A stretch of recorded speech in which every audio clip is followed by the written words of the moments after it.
What up, fam? Hit that like, hit that subscribe. Losing my voice talk. NBA redraft. Stay tuned.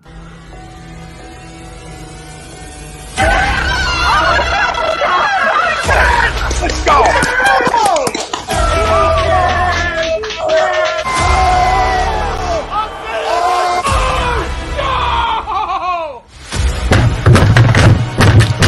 This ain't the fuck like oh, this game he stink. Oh shit! He's gone.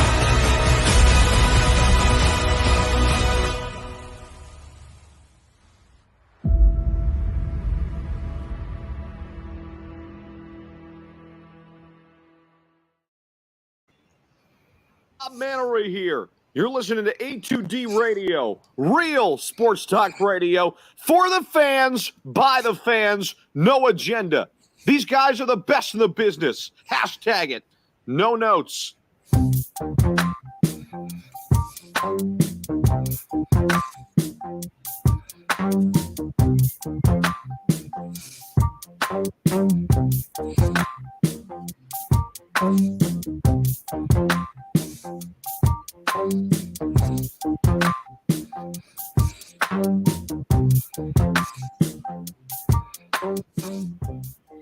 Welcome in, everybody. This is A2D Wednesday nights, only on A2D Radio. Every Wednesday night, we are brought to you by BetUS, and BetUS is a leading online sports book. They've been in the market for over 25 years. You can bet anywhere in the U.S. on everything. Use promo code A2D or use the link pinned right in our description on Facebook and YouTube, and you get 125% sign-up bonus. So make sure you go use the promo code A2D at BetUS. Go check them out, peeps. Jam-packed show for you tonight. Frank Bassby back in the house. Greg Milakovic just woke up from a nap. Cromer back from Disney for the 100th time. Ralphie D, Ryan Brodo. I'm Tom Arnone. I don't got any jabs for you two. You guys are in good gracious to the right and left. We got some fun things to talk about tonight. Obviously, the Phillies lose another game in Toronto. So not good. Not good. Missing some guys. Understandable. But tonight was ugly. So we'll see if this team can rebound and respond to some bad baseball for a little bit, right? That's what it's all about, right? Not only as like hitters we talk about and all that stuff, but as a team. So how good is Robbie, right? I think we all agree that Robbie should be back, okay? But they can't make that decision yet. It's not allowed. But we all believe it. But this is the times where you prove that you're a damn good manager, right? These are the times. And players play. We know this. But feel free to vent about the Phillies if you need to in the comment section. We're not doing Phillies tonight. We're going a little bit more national. Our poll will tie into local. Well, we want the people to tell us our worst starting fives because we're going to do a 2022 NBA redraft. So we're all going to pick our starting fives. And I don't know, maybe I'm sure because we're degenerates, we'll get into a bench player or two. That's just how we operate here. So we welcome you all into Degenerate Talk, and we're going to get into it. And I said NBA Redraft is brought to you by Manscaped, and you can get 20% off and free shipping with the code A2D at manscaped.com. Unlock your confidence and always use the right tools for the job with Manscaped. It's time to throw out your old hygiene habits and upgrade your life. Our poll question: if there was an NBA redraft, Joel Embiid would be a top 3 pick. Do you agree or disagree? Let us know. Facebook, YouTube, Twitter, that's where we're live. Everywhere you get your podcasts, we're there as well. Make sure you hit the like. Make sure you hit the subscribe. Make sure you follow. And most importantly, comment in. Let us know where you're tuning in from.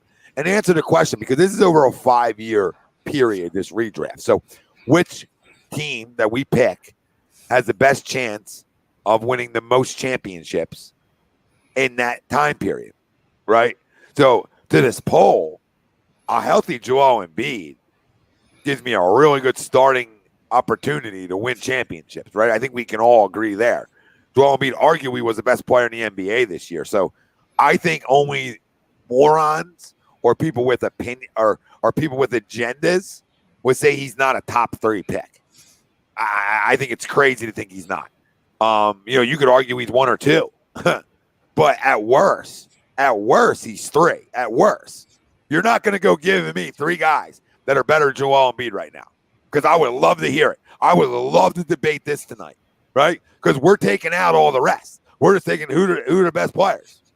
He's considered a top 2 player in basketball. The MVP voting told you that as well. I mean, it's Joker.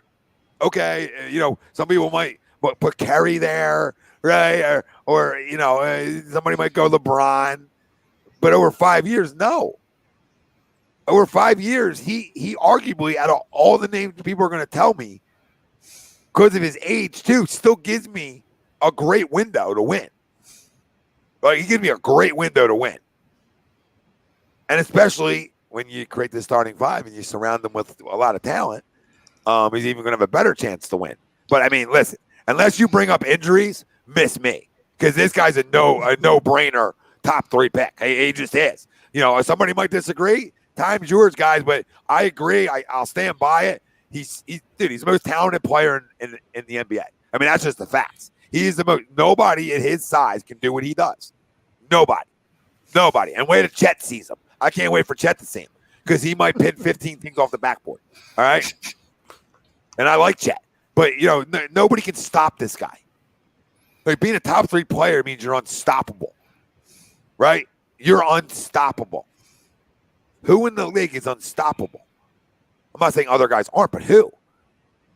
That's the question, who you would put over Joel Embiid and him not being a top 3 pick. So everybody out there, if there was an NBA redraft, Joel Embiid would be a top 3 pick. Do you agree or disagree? If you're just joining us, comment in, let us know. We'll read your opinions as well. And then we're going to have ourselves a little NBA redraft, starting 5s. So we'll see who ends up with the best team. Hopefully I get Joel, because then I'm off to a good start. So it's starting. The poll question is starting now for the next 5 years. Correct. Yep. Mm-hmm. He would be a top 3 pick. Yeah.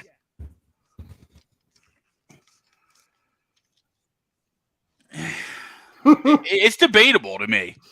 Top five, no. Top 5, completely agree. Top 3, because you look at, I mean, you named 2 out of the 3 that two others that could be there, right? Steph, Joker, and you got to throw Giannis in there. Yeah, Giannis, yeah. Right. So there's 4 guys right there that for the next 5 years are still going to play at that MVP level. Right. Because Steph's just a guard, so they don't age as quickly, and as and their downside isn't as big for the most part as big guys. Right. So you got to still continue to count him in there right now, even at his age. I'm not counting LeBron. I'm not counting KD because of their ages, right? They're a little older. LeBron's already shown signs of slowing down a little bit. I'm not going to say breaking down, but slowing down. KD's just a mess in terms of just toxicity around him, right? I mean, the guy is still an absolute phenomenal player on the court, but just the mess around him for the next 5 years. I mean, I'll probably still take him if we get there. But there's the top 5, 100%. Top 3, I'm going to disagree just because there's 3 other names in there that are really still really, really good. And we really haven't even branched out into that other level where he's definitely above, but there's somebody else that will probably throw somebody there. So I'll disagree, but he's 4 at worst. All right, I figured you would dive in. That's why I pointed to him earlier. Well, no, it's fair. I knew this was going to be this guy. Real quick, everything's debatable in sports, in life, and everything. So, I mean, I want to stand I'm going to stand up here and I'm going to stand tall and I'm going to tell you if you disagree, you're an idiot. But you're really not an idiot because there is good basketball players still. It's just my opinion of him when he's healthy. Nobody's better. Nobody in the league better. I watch. I completely agree. Yeah, and I think you do too. But they're great names, though, that you're saying that other people would say, Steph Curry's better than him, even though I personally don't think so. I think he's one of the greatest shooters of all time, if not the greatest, right? But he's also surrounded with some pretty good things, and they have a winning culture. And part of that's done by him as well, because he is a great leader. And the other thing you got to take into account too is how you build a team. Right. I know you, and you're a big guy first, right? You're going to build through the big guy. I would probably draft him top 3 myself, right? But then you throw the guard in there and you throw in what the current NBA is, and that's where that's where Steph, even at his, I'm not gonna say old age, but as his, he's the oldest of the group that we're talking about, right? Mm-hmm. So, you throw him in there because of just there's somebody who might want to build what the Warriors have, right, in the top three. I mean, look at what OKC, talk about Chet, right? OKC had arguably one of the best players fall into their lap the other night at the NBA draft, and they still took Chet in Jabari, right? And that's just the way they wanted to build their team. So, that also factors into it. It's tough because for me, I think there's two that, again, to your point, Tom, everything can be debated, everything can be argued, but I think it would be really, to that point, I think it'll be as hard as possible for it to debate that Giannis and Doncic aren't in the top three. You know what I'm saying? So to me, those are two. About Luka. Yeah. So those two are, Luka because he's a freak and he's only 23. Giannis because he's the literal freak. NBA, MVP, all that. And I think he's still, 27? 26, 27, 28 at the max. Yeah. So I look at that and then I'm like, okay, well then you have Embiid, Jokic, Curry, Morant. I'll just put those four fighting for one spot as that third one. I think he's better than all of them. And honestly, I agree with you. Like, for the MVP voters, they could take Jokic over Embiid because of the VORP numbers and all that. Cute. Yeah, that's great. And this isn't because because I'm a Sixers fan, but you just have eyeballs, right? It's okay. Yeah, and I've seen what this team is without Joel Embiid. I've seen what this team is when Joel Embiid's there, but has a broken face. So, and it's not good. I wish I never got a chance to see that. Broken face is top 5, by the way. Broken face. Yeah, that should have been part of the poll. I should have mixed that in my debate earlier. Shit. Yeah, that's a good standing point there. I mean, Curry's a monster. I mean, we don't have to go into how good Steph Curry is. We just saw it, thankfully, against the Celtics. But he's out of this discussion for me because he's 34 years old. So if I'm doing the 5-year thing, I'm taking him until he's 39. Would it shock me that he's still shooting the lights out at 39? No, it's probably going to happen. But I'm just going to take him out of that for the age. Morant, and I'm sure we'll discuss this as the show goes on, he's already kind of getting banged up a little bit, and he's that smaller, slighter fitted guard. And again, you're probably thinking at home like, oh, well, Ryan Embiid's, broken everything in his body like 5 times. I get it, but I'm just going to side with him on this just because of the sheer dominance. I'm going Embiid 3, just because I think Embiid's better than Jokic. Embiid's younger than Steph. And if I'm going right now Embiid or Morant, I think that's either, that's 3 and 4. I'll go Embiid 3, Morant 4 for the time being. Okay, so you agree too? Yes. You have them right sort of where I have them, which is 3. Mm-hmm. I have like 2 or 3, just depending on how deep I want to debate people, right? It's a good list. I disagree, Joe, with Donovan Mitchell being 5. There's better basketball players out there, but I get it over the next 5 years. It makes sense. So remember, like Brinks is coming and carry, Durant 3 and then Embiid 4, but I don't think he might not have heard the beginning where it's over a 5-year stretch. This redraft. So just remember that, guys, when you're commenting in and getting it off your chest, it's for the next 5 years. I got no problem putting Giannis 1. I got no problem. I do have a problem putting Joker 2. I do. I do. He's sensational. But just watch them 2 play and tell me who's better. Just have eyeballs. I'm not telling you he's better by a ton. I'm just telling you he's better and more dominant. That's just facts. That is facts. So warp numbers or jerk me off numbers or analytical fucking fraud numbers, watch the games. The guy's a great addition. He can run the court. He can't play any defense. Does that factor into your warp? Does it factor in that one guy is the best defensive big man in basketball, even though first-team NBA voters don't want to admit it? Okay, because one guy just got paid and he's not even the best in Rudy Gobert, right? Or got traded. So he's the best. He's the most dominant on both sides of the court. Like, I think this goes out the window in this conversation. Like, Luka's a tremendous scorer. Luka don't play enough defense. Some of these guards aren't defensive-minded guards and two-way guys. Giannis is a great defender. So Giannis is the only guy in the NBA when healthy that impacts a game more than Joel Embiid. It's just facts. That's the facts. But we haven't seen a fucking healthy guy in the playoffs. So this is why we question if our eyes are telling us the truth. But think about what Ryan said. We're down OT to say this, but we're down 0-2. Broken face, broken ligaments, torn this, torn ligaments. Guy comes back a 2-2 series. Wait, what? What? So ain't nobody in the NBA coming with a broken face and almost saving the day per se. And 2 broken fingers, by the way. We didn't even talk about the fingers. Yep. We didn't even talk about the fingers.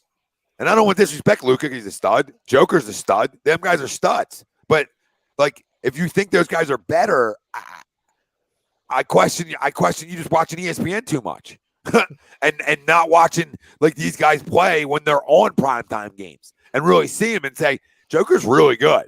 But I watch big men that are nobodies take them to the shed, and I'm like, I would take you. I'm not gonna pass you up. I'll go pick you up. But like, if we're looking at the difference of the two, that's all I'm saying. Like, okay, he doesn't pass as well as Joker does. Okay, I would take the guy cute, a little behind the back pass. I'll take the guy who's dominant on both ends of the court. For me, I'll go next. For me, it's agree. It's agree for me 100%. Listen, if it's now or if it's 5 years later, listen, let's not get it twisted. Joel Embiid's one of the best players in the league right now, and he might arguably, obviously, back-to-back years he was runner up for the MVP, and back-to-back years it seemed like he should have won back-to-back MVPs as well. I mean, the guy's a point a minute every single game. I mean, the guy walks onto the floor, he's already averaging 30 and 10. I mean, the guy can do it all on both sides of the court. He can stretch the floor for you. He can hit the threes. He can hit the midi. He can hit the layup for you as well. Everything that Joel Embiid does is what you need in a big for this time player. So if I had number 3 or 2, I'd probably take Joel Embiid, but we'll see where we all land in the draft order.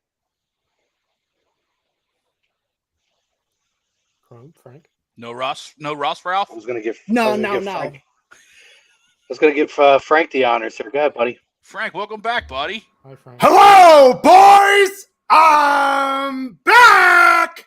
All right. He was sitting on that one. He was waiting for that For one. like 5 months he's been sitting on I that. have, yes. The new job's coming in, starting to work overnights, and, things got into my favor where I'm starting to work days now, and, it feels great to actually function on a regular schedule again where I work mornings to nights. Well, actually morning to afternoons, but to the poll, it's really tough on where you put Joel Embiid. I do agree with Greg's points where he does fall in the top 5. He's top 5, no doubt. But when you look at the top 3, I see him at number 3. But you could also make a point where he's at 4. But it all depends on how you factor into this redraft. With the draft saying looking down 5 years down the line, we all have to bring up the injury history of Joel Embiid. You have the broken face, with the constant falling. I just don't know if I were to take him, if he is going to be a huge factor. But with me, I'm gonna go. Geez, it's really tough. I'm going to disagree about this, Frank. I'm going to disagree based off more of the injury history. You just said 2 seconds ago you had him at 3. Yeah, Greg, let him go. 3 Greg, or let him go. 4. Greg, let him go. Just let him go, Greg. 3 or 4. But I'm going Biggest 3 or curveball. 4. But I've been known to miss a curveball or two, so it's okay. right. But but he's like 3.5, but it's just going off the history of injuries. I got to disagree. All right. I ain't Thanks, picking Scott. Charles Bassey, Pete. I don't even think it's that close. I mean, I agree with the poll, and to me, when you're looking at the drop off, we're looking at age for the next 5 years. There are 3 centers that fall into that, and the drop off beyond them is astronomical, as opposed to these other positions. And I love Luka. Luka to me is right behind these guys. the gap is much closer at every other position. So even if over 5 years you get 3.5 or 4 years of peak Joel Embiid or peak Jokic or peak Giannis, that to me trumps everything because of that position. A lot they say, the league is different because it's a faster game and it's not as much down low, but because these guys are so specially talented that they can stretch the floor and do so many different things than just the old days of the center posting up and down low. To me, that's the difference maker. And when you look at it, I mean, to me, Joel Embiid has got to be number 2 behind Giannis. I mean, to me, Greek Freak is as Tom said and everybody else said here, when he's on point, nobody affects the game like him at that age. You can make an argument about Kevin Durant and these guys, but all of them are off the table for me. They're all off the table because if you're looking at a redraft and you're building a team for 5 years, you're looking at guys that are 27, max 28, so that you're trying to get them to 32, 33 years old and still can expect that, all things play well.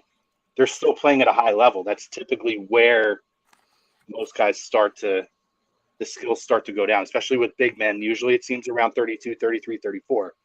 So to me, it's not even close. You have to build around those 3 guys, and then everybody else kind of falls in line. If you miss out on those 3, yes, then you bring in Ja Morant, then you bring in Devin Booker, you bring in Luka and all these other young guys. But hands down, I don't even think it's close because the drop-off is just astronomical. Bro, And there's nobody on the peripheral. There are good centers out there. You can look at guys like Bam, look at the Jared Allens and all these different guys that are out there. But there's nobody that you look at in the next 2 or 3 or 4 years that you're going to say, oh, yeah, they're going to develop into at the level that those 3 guys are at.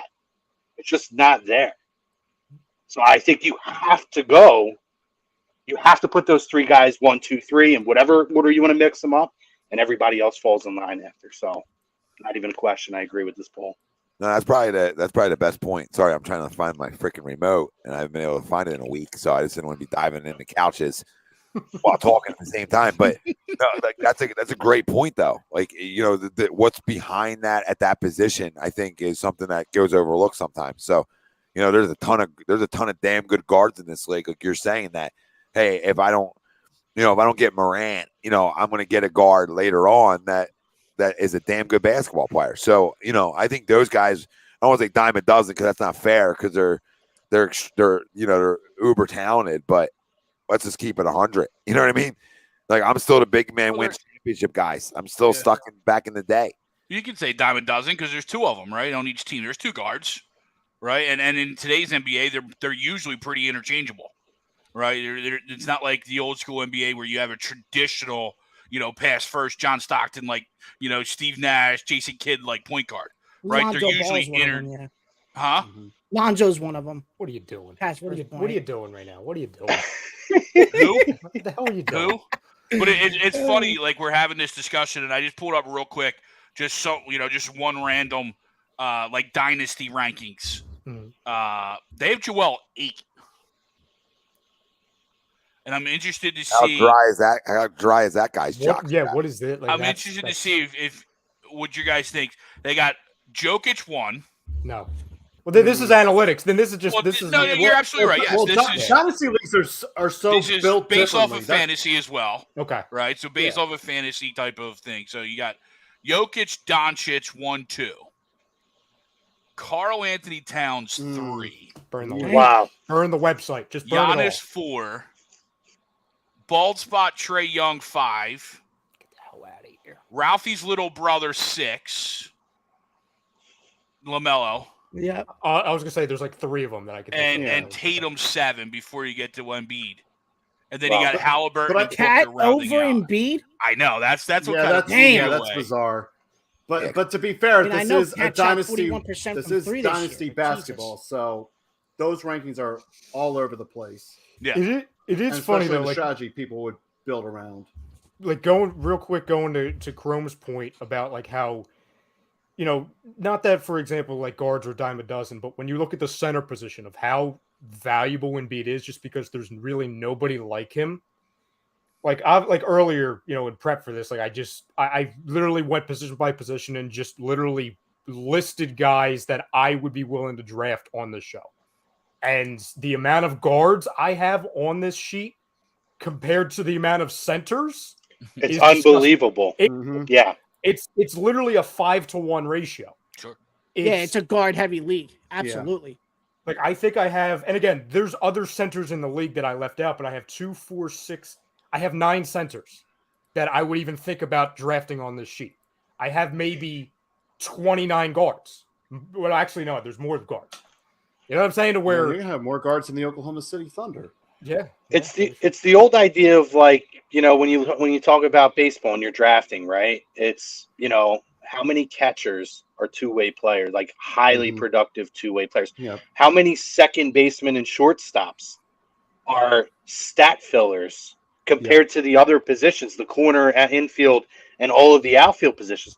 It's a rare position. So the fact that positional value is there, it means something, which to me is what slightly knocks Luka off, because I would maybe sneak him in, but the drop off beyond those 3 centers it's so astronomical that I can't ignore it. Well, Chrome, to your point, and I don't even feel bad naming this guy because I don't think he's going in tonight's draft. Sorry to Mr. Lopez, but I'll just name the first guy on the list and the last as far as centers.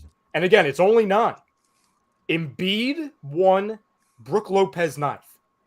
That drop off just amongst 9 players is astronomical. Oh, you can probably go back 6, 7 players, and it's astronomical.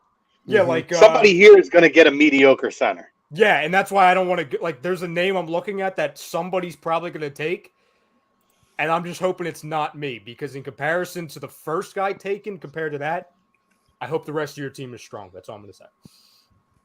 And I don't want to say 6 or 7. There's probably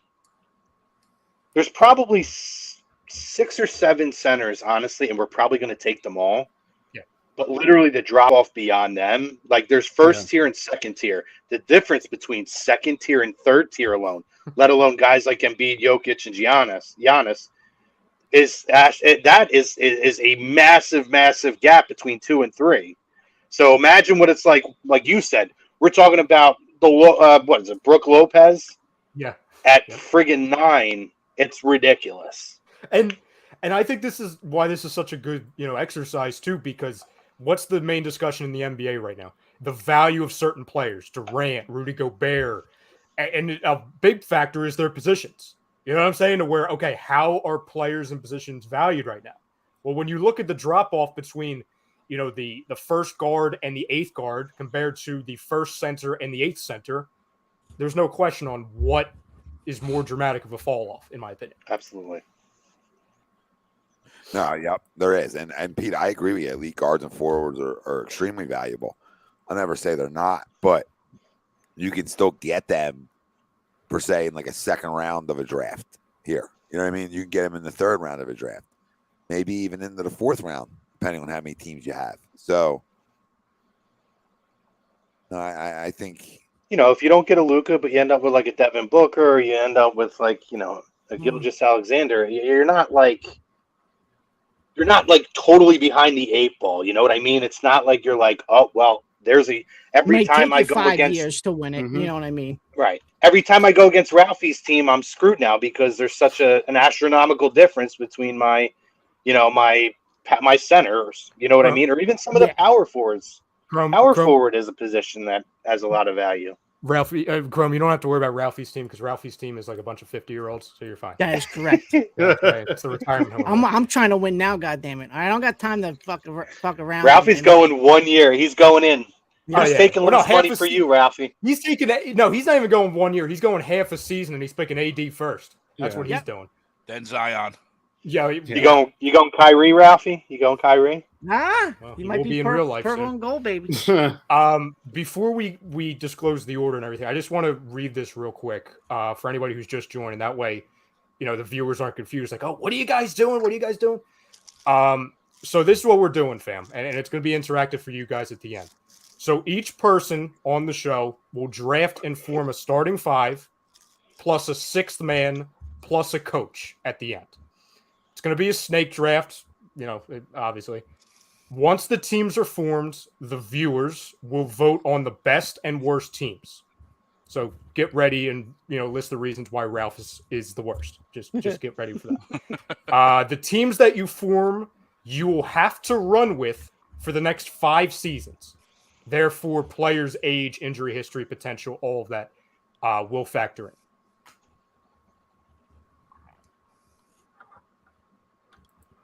I like it. Ralphie, do you have the draft order, sir? Yeah, I got it. Let me share my screen real quick for you guys. All right, I didn't randomize it yet, so I wanted it to be legit, so nobody gets all mad. Okay, so put everybody's name in. Okay, so I'm gonna hit randomize draft order. All right, here we go. Okay, please. All right. Oh God! Of course. Boo! Of course, I go for Rigged. 6. Hey, you get the back-to-back picks though, Tom. At least you get that. Yeah, yay. I tried. I'm sorry. Listen, you can't win them all, Tommy. That's all. You just can't win them all.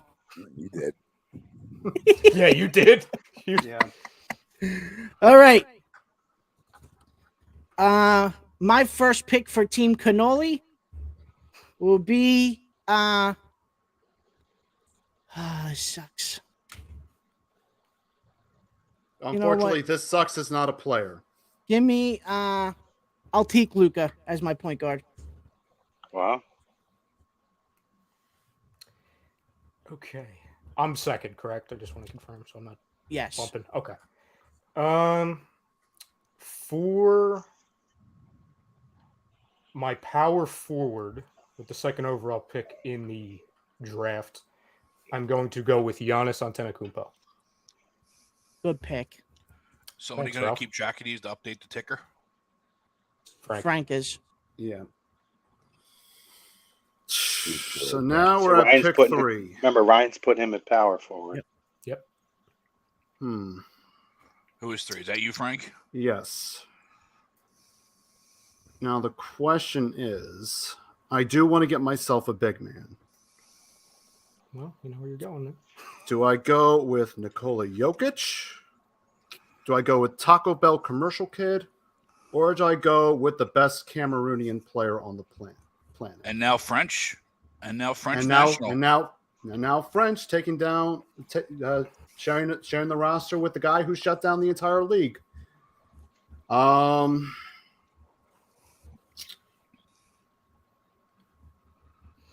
You know what? I'm going to go with the guy. He's my MVP. Give me Joel Embiid. All right. 3. And I will have him as my center. Well, that's good because he is a center. Unless you want to I'll have him as my point guard. Unless, you know what's funny? The Sixers basically did for half the season. They had him as the point guard. So. It's my turn, right? Yep. Yeah, And I mean, I Crum don't. and Tommy. I don't necessarily like him. Wish Frank would have taken him over Joel, but at this point, I got to go Jokic. Good pick. Good pick. All right, Crum, you're up.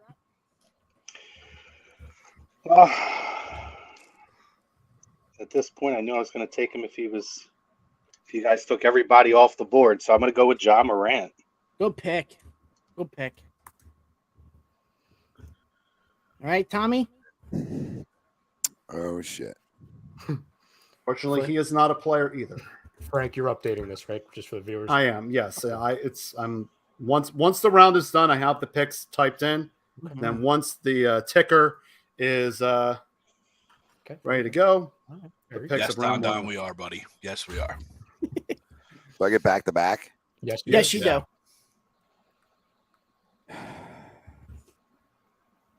Give me Tatum. Good pick. I have a choice. Great fucking pick. All right. Damn it. All right. There you go. Round 1 is concluded. Give me Devin Booker for round 2. Good pick. Damn it.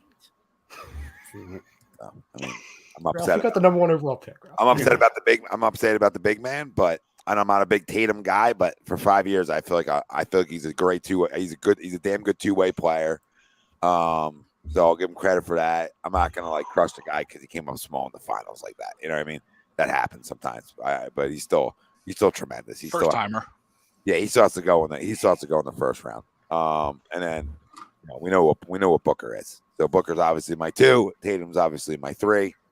I think that's how I should probably do it.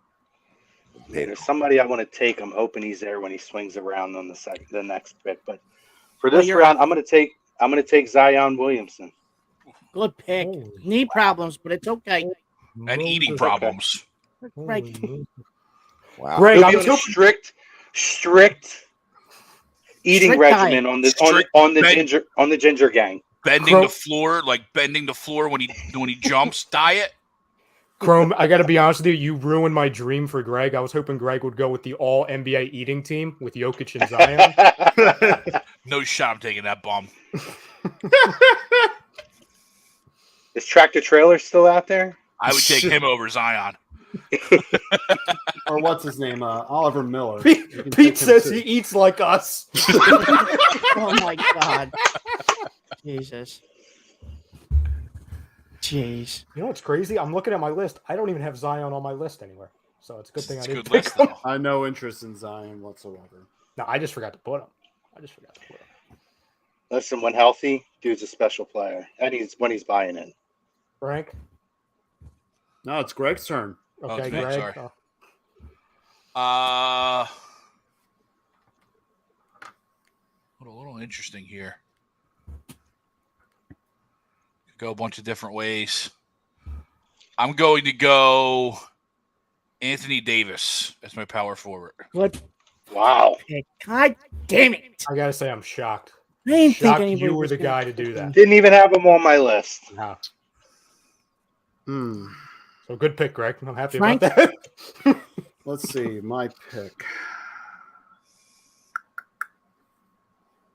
Let me What up, take a Bonk? look at- Hey, sweeps. What's up, Uncle Sweeps? He sweeps.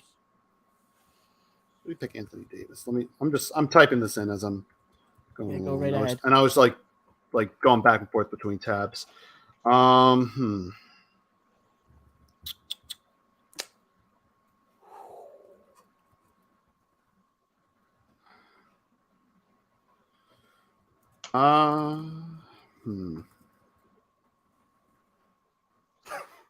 I'm trying to think where to go. That's Well, while He you're just got, Sweeps, I'm not doing this tonight. I'm not doing AP it. just tonight. got Earth sleep, and I love it. Oh, that's Greg's problem, man. While Frank, let us know when you're ready. But while he's thinking, for Greg's sake, was anybody going to pick Anthony Davis anytime soon? Maybe later on, to be completely honest. I wasn't. I didn't have until like round 4 or 5. I I forgot. didn't even have him on my list. Forgot he even played. I honestly forget about him half the time too. Ralphie, what was the earliest you were going to take Davis? Probably like you said, 4 or 5. Okay. Yeah. So Greg reached. All right. Who you taking, Frank? Come on, Frank. Come on, Frank. We need. I know it's so tough. Really not. You know what? I'm gonna have more shooting that will make Larry Krasner blush. Give me Stephen Curry as my pick. Is your point guard? As my point, yes. I was hoping he would be. All right, Ryan. That was going to be my pick, Frank. That was going to be my pick. Okay, so I already have Giannis. I need a guard. Spoiler alert: I'm definitely not going to get picked for best team when people look at it because I'm not taking anybody over 30 years old. Okay. Young legs, baby. Young legs. That's I'm it. kind of right there Run gun, with let's go. the way I'm looking at it right now, like projection wise. I'm kind of probably gonna be right there with you, Chrome. I don't have a single 30-year-old on my list. Yeah, I'm trying to think with can Who's I up? have somebody who's still effective Ryan's when up. 5 years down the road? My selection, I think he's Kyrie Irving without the nonsense, and he's on the younger side. Give me Darius Garland. It's a good Pick. pick. Thank you. I like Darius. All right. To finish out the round, give me Kawhi Leonard for small forward. All right, and that's the conclusion of round number 2. It'll show up on the ticker right now. All right. And then for my next pick,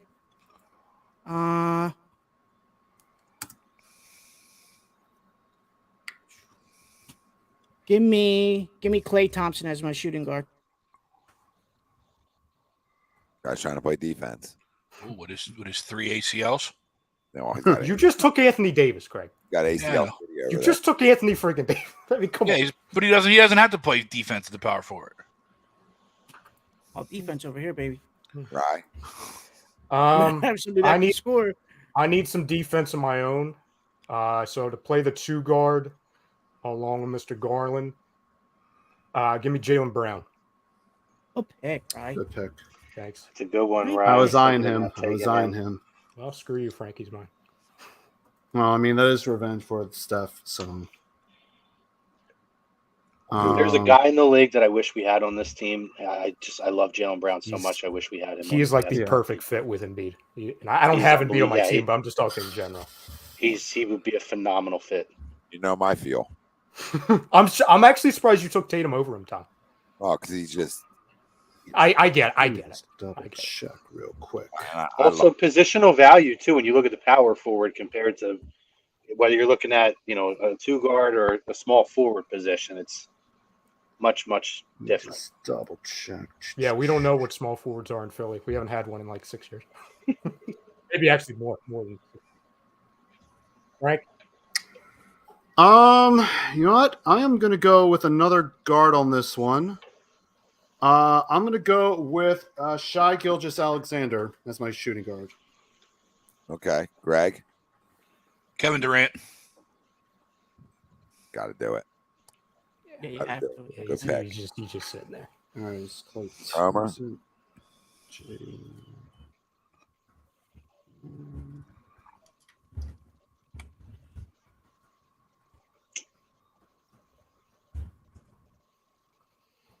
I think I'm going to go Brandon Ingram as my small forward. You're a terrible person. You're a terrible person. That's I was debating him or Durant and just went with the finished model. So Ingram, when I said last round, I hope he's there on the swing around. I was talking about Brandon Ingram. But if Jaylen Brown was there, I would have trumped and taken Jaylen Brown as my small first shooting guard. That hurts me bad. I don't know if I'm seeing these rounds wrong. I know I'm up, but did anybody take Donovan Mitchell? Nope, No. he's there. Nope. Okay, He is there. there's my point guard. He was my next guy if I didn't have No, Ingram Mitchell. or Brown. Mitchell, Booker, Tatum. All right. Let me just double check real quick. Let me make sure I got everything right. So, can we recap that round one more time? Yeah, I took Donovan Mitchell. Chrome took Brandon Ingram. All right. Ingram. I took KD. Ryan took, was that Garland? I took Garland. Frank, you took SGA, and Ralph, you took. Wait, you took Jaylen Brown. Or I'm sorry. I took Garland before. Sorry, Frank. Yeah. Yeah. Sorry. And Ralph took Klay Kawhi Thompson. So I'm back All to right. back, Yes. or Clay. Yeah. looking for a 4. Tom's here looking for a 4. Don't do That- it. That's got to be Siakam. The other tall Cameroonian man. To me, I mean, that's I get a 2-way player there too. I was really hoping whoever drafted Embiid would also draft Siakam. I was tempted. I was tempted to go for Siakam. I didn't have him as high as I wanted. But here we are, right? Here But we are when it circles back to me again, right? Like I'm sitting with, I'm going to sit of a run-in-the-mill center. You know what I mean? Yeah. So, I mean, there's still some guys out there that are very serviceable. If you might be able to get a scorer, a good rebounder, a good shot blocker. So there's still value there. But Don grow up. Don, he's the best player on the board at the 4 right now. That's left, and with the age for that 5-year window. Because remember, that's important. That's important in this conversation. Like, you're drafting 34-year-olds. Like, best of luck to you. I don't think you're going to cut the nets out as many times as some other guys could. So, I'm just speaking for my squad. I'm young. When you're talking about Mitchell, Booker, Tatum, and Siakam, that's young. I feel like I'm in good shape. Not saying I had the best team. I don't have KD and other things. I'm not saying I'm the best team, but fuck y'all. We're gonna be here for a minute. We're gonna be here. Chrome. Ooh. Well, the Nuggets gave Caldwell Pope 2 years, $30 million extension. Wow, Jesus. my goodness gracious, I like him, but not that much. $15 million a year. Grow up. Does LaMelo play the two guard? He's the one. The one, but I mean, he's Yeah, not- you could just put guards anywhere. It doesn't matter. You know what? I'm gonna take LaMelo Ball. Bastard. no, I think it's a great pick, especially for 5 years. You know, Yeah, no, I said bastard because I was back and forth between him and the guy who I'll end up going with.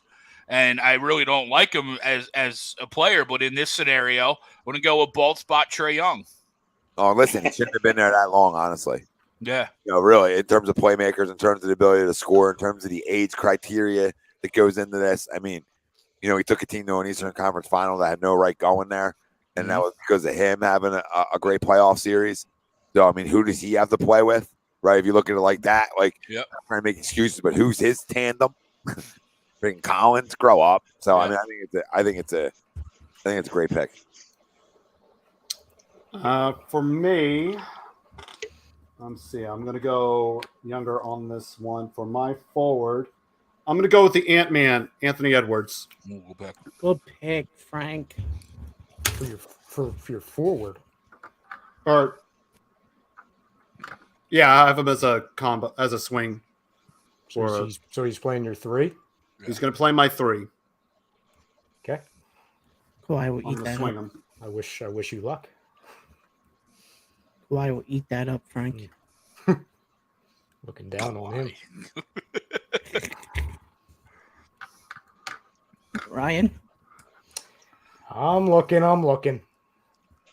So I've already got Garland running my point with Jaylen Brown at the 2 and then Giannis at the power forward. Oh, it's getting real sparse at the small forward, if I'm being honest with you.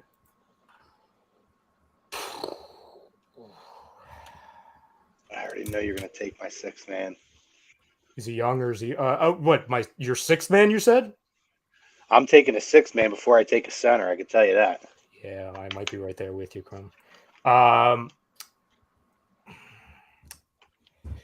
I'm going to go with a guy who's a little bit older.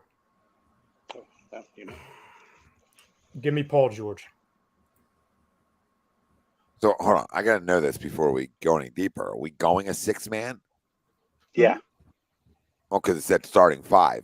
So, and then 6th man. Yeah, And then a coach. and then coach. You went with So 7 rounds altogether. okay. Yes. I didn't know if that was confirmed. Gotcha. Okay. I just want to make sure as I continue here. I think we make things up as we go, which is fine. Totally. How about we just fill out the whole bench? Why don't we just fill the roster out? Why don't fill we? the roster out. We'll do the G League team. Yeah. We'll do that. couple assistants. Who's the owner? You know what I mean? Yeah. Training staff. Training staff. Can we draft a city? interns. Can we Ralph- draft a city and a fan base? Ralph J. Genie Bus, #1 overall. Yeah. If we're drafting a fan base, I'll draft Bills Mafia, and I don't care if it's football. I'm just drafting them just because. They don't even have a basketball team. Yeah, exactly. So they're hungry. Yeah, they'll go through some tables. To finish out the round, give me Cat for my center. I didn't think Cat was still there. Ooh, Yeah. ooh. Cat he's is gonna my be- center. He's gonna be scared to death play that position. And First round. to finish out my 5, give me Sabonis as my Fuck power you. forward. Dude, I was going to pick him up as my center. But I almost went with him as my 4. I almost went with him. I feel like I I could almost get went away with with it him with too. Tatum, Siakam, and Sabonis. Like I feel like I'm lengthy enough that Yeah. I could. That would have been fucking sweet. Fuck you, Ralphie. God damn it. Fuck, I'm gonna give a look around. By the way, Westbrook is still there. If anybody wants him, he's still there. Good taken. If anybody needs a point guard, I'm disappointed in you, Ralph. You haven't taken him yet. yeah, I ain't touching that. No shot. There's a name on here that I'm very surprised is still here. It's bad enough you got to experience it in real life, Ralph. I know, right? And Who's nobody up? wants him. Is it You me? are, my friend. Oh, Christ, my bad. Oh, Chrome, that six man you're talking about, is he young? Everybody I'm picking is going to be young. Yeah, so now I'm afraid. Now I feel like I have to take him here, and I don't have a friggin' center. Damn you. Let me just make sure I'm not forgetting anybody before I take him. So I am This going is going to be where you're going to take my pick. I know it. Yeah. Mm-hmm. Unless we're completely thinking different wavelengths here, but I'm fairly certain it's this guy. For my sixth man,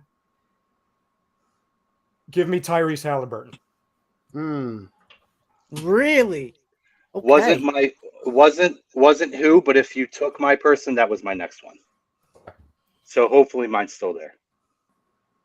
All right, so let's see.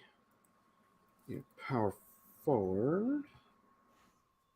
Let's double check. Chrome, Frank, just you for need a point guard? Frank, just Oh, or I'm sorry, I got Steph as my point. Chrome, just for context, if I was so certain it was Halliburton, so I have no idea who this player is that you're talking about. Go. Tom might like my pick. I probably will too. I just probably forgot to put him on the list.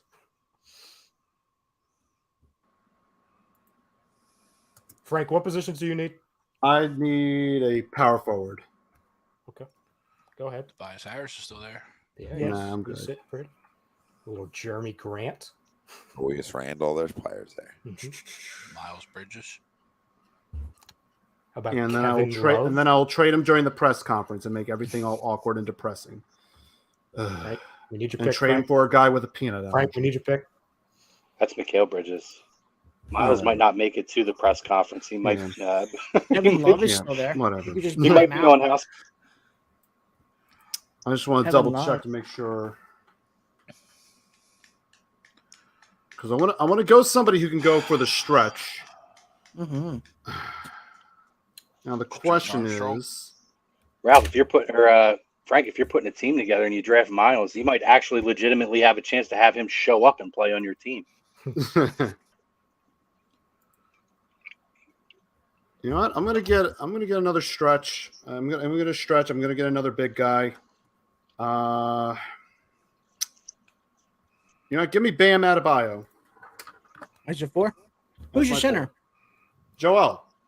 Oh, yeah, shit. Okay. Greg? Bradley Beal. 2 guard. Gotcha. So you know what? I'll take my center now. I'm going to take DeAndre Ayton. Fucking motherfucker. Get out of my face. Get out of my face.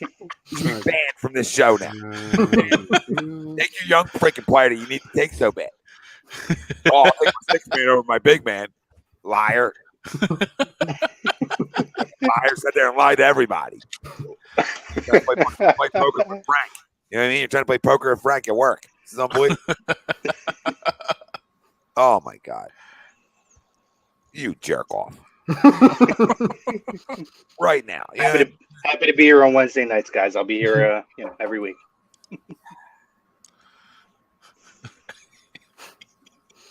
Oh, Joseph wants Tom to take Chet. Oh, he's there. He's there. Freaking Man, I got 2 guys that I'm sitting on for my 6 man. I don't know which one to take. I could take the Tommy special, or I could take the other one.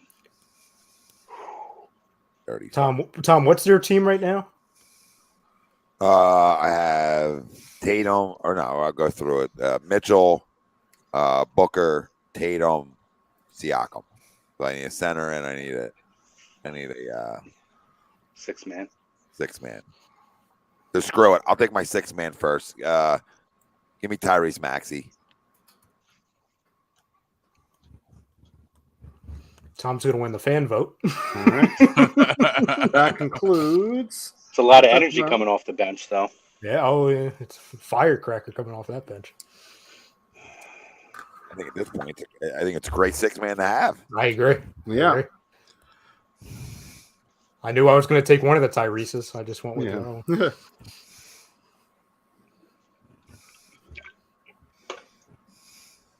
Chrome, that wasn't the one. That wasn't the sick man you were going to take. I am in the dark. Yeah, I thought that's who it was too. That's why I was like, all right. Like I assumed one of you two were taking him. I know who he's taking because he said it. I know who you're Well, taking. that you know who the one I'm thinking of Yeah, is. I know who you're taking. But I'm actually leaning the other way. Towards the one I was taking or the other one? No, towards the not Tommy special. Okay. I think I have to. I don't know how old he is. He took Tyrese like I have a pick before though. Like I was going to take him. He's got the loop around pick. I just took him because I knew that over the big man. Like I was. Well, he's probably deserves to be picked over whatever big men are left. How old's Rudy? Oh, that's a good I question. think he's 30. I'm checking now, Tom. Him and Valanciunas. He's 30 years old. Him and fucking Valanciunas are both 30, and I like both of them, but they're too freaking old. They're too old for this. How old? You got Jared. How old? You got Jared Allen. Jared Allen is young. Shut the hell up! No, that's Shut the hell up! Stop inspiring. Not Chrome, because that's what I was going with. But how old's Jared Allen? He's got to be like 24. Yeah, he's young. 25, I want to say. the other guys. The other guys might be better right now, but There's another good guy on there too. There's about two centers name left him. that How are about really we don't? good. How about we don't name him? How about we just don't say his name? look at Drop all everyone right now, guys. I got it in front of me. I Russell Westbrook. did this whole draft without notes, and now I We'll got. grab your rebounds as a center. Yeah, give Yeah, me Jared Allen. I have to take him until I close out my team. So I want to take the Tommy special, but I'm not. My special. What did I? 6 man. I'm going to go with Scotty Barnes here as my 6 man. Love me some Scotty Barnes. It's a good pick. He's going to be a Brooklyn Net soon. I almost took him as my small forward, Chrome, so that's a good pick. I'll tell you the Tommy special after you guys fill out your roster. Ralph knows who it is. Go ahead, Greg. Oh, what, you guys leaking secrets? What, you got a group chat? No, he knows exactly what I'm talking about. Were you hiring Brett Brown? Oh my God. Hey, he's on the way back up now. He's going to rebuild his stock. Greg, what's your team so far? It is Trae Young, Bradley Beal, KD, AD, and the Joker. Damn, that's actually pretty good. That's like my all NBA hate team. I hate like 4 of the 5. Pretty much. players. Pretty much. 3 out of the 5. I'm good with Beal and Durant. I like those guys. That's like so. Let's add to that hatred. I don't think there could be a draft and this guy not get taken. His age does. I'm probably going to get 2 years out of him, maybe 3. But I think it's crazy that he hasn't been picked yet, and I get why. So I'm going to go LeBron as my 6th man. Yep. The all NBA hate team. I can't believe I just drafted half of these guys. Yeah. LeBron's going to be like how old? 44 when when this contract expires. Well, he's 37 now. Trade all the players that now. Greg has. All right, 42. But hey, if it comes with this side of Bronny, you know what I mean? I almost wore my Jordan Wizards shirt, and it would have been very symbolic of that pick. Actually. It really would have been, yes. Yeah, well, Bill's an idiot because I got a Celtic on my team, so you think he would be, you think Bill would be on that side, but he probably thinks Tatum stinks now. So just remember, Bill, we're building for a team over the next 5 years, not just next year. Absolutely not the best. So it might be great for 1 year, but that's about all he's got. Outside LeBron, only Durant's over 30. Yeah, it's a big piece. Big piece. And he's 32, so it's not like he's old. 33, so stop lying to people about his age. All right, you do this all the time. You're always wrong on age. You're right, 33. You're always wrong on ages. All right. Guy never has got an age right in the history of HU dates. Yeah, he took Beal because he thinks Beal's 19. Beal is 19. He's the Plus best. 10. Greg don't even know Who his was own. the player? It was the player of the football draft we did Jordan where he Davis. had 5 years off. Yeah, I didn't want him because Greg 26 years old. Greg We said thought he's 70. We literally thought for like 3 months because of Greg that this guy was 26. It's like, oh, well, he's off our board. Like, this guy's the biggest moron around, right? Like this guy might have a GPA of a 1.0. Yeah, it's pretty close. And then here it turns out, Chrome, Greg was reading the fake Wikipedia this entire time. Yep. I remember I was on the air for that. I joined you guys that night. That was great. How you doing, folks? Frank, so we stalled this entire time, so you should have your pick Yes, already. I figured out who I'm going to go with. Awesome. Go I'm ahead. going to go with the Toronto Raptor. His name is not Ogugwa, but I'm going to go with Fred VanVleet Good pick. What? As what? You're Good 6 man? as my 6. Okay. Good pick, Frank. He'll shoot you out of games, but that's a good pick. We'll shoot you out of games. Go ahead, It's a Ryan. Good pick. Shooting so much, it makes the city of Philly blush. Well, there's another guy who shoots you out of games too that's still there too. So this guy's soak it in. And he's young. He'll score 27 for you on 50 shots. Before I make this pick, did everybody take a center already? I Yes. did. Everybody took a center? Yes. Okay. So the 3 guys, I need a center. That's my final position. The 3 guys I'm trying to figure out, I'm trying Evan to choose Mobley. between, is Evan Mobley. That's your pick, Evan Mobley. Who's really a 4. He's really a 4, but he'll be a 5 eventually. He plays 5. Yeah. Well, yeah, when Allen's out. When Allen's in there, he doesn't need to play 5. If he plays it, you can take him. Yeah, I hear you. No, I mean, listen, Frank took Anthony Edwards as like a small forward. He's a guard. So like it's fine. Yeah, but Frank also has fucking twin towers, so he can get away. Oh yeah, with he has Bam as a power forward. Yeah. Yeah, so I mean, he won't be able to shoot worth a lick. So really, No. Joe's is 4 and Bam's is 5. I was gonna say you should flip him because Bam's Reality. perimeter. Versatility. Well, Bam doesn't have a perimeter offensive game, but it's fine. It's not my issue. It's Mobley, it's Miles Turner, and it's Robert Williams. Those are the 3 I'm trying to decide between. Mobley. But yeah, I got to go Mobley. John Collins, You're going. Nurkic. I'm going Mobley to play my 5. Okay. And also, I kind of already have a 5 in Giannis, so really, Yeah, it's you're already big. So just like Yeah. I felt like I could take Sabonis. Like I didn't get him, but I feel like I could play him at the 5. Or play Siakam at the 5, right? Mhm. Not ideal, but Ralphie, who's your final position? 6 man. Okay.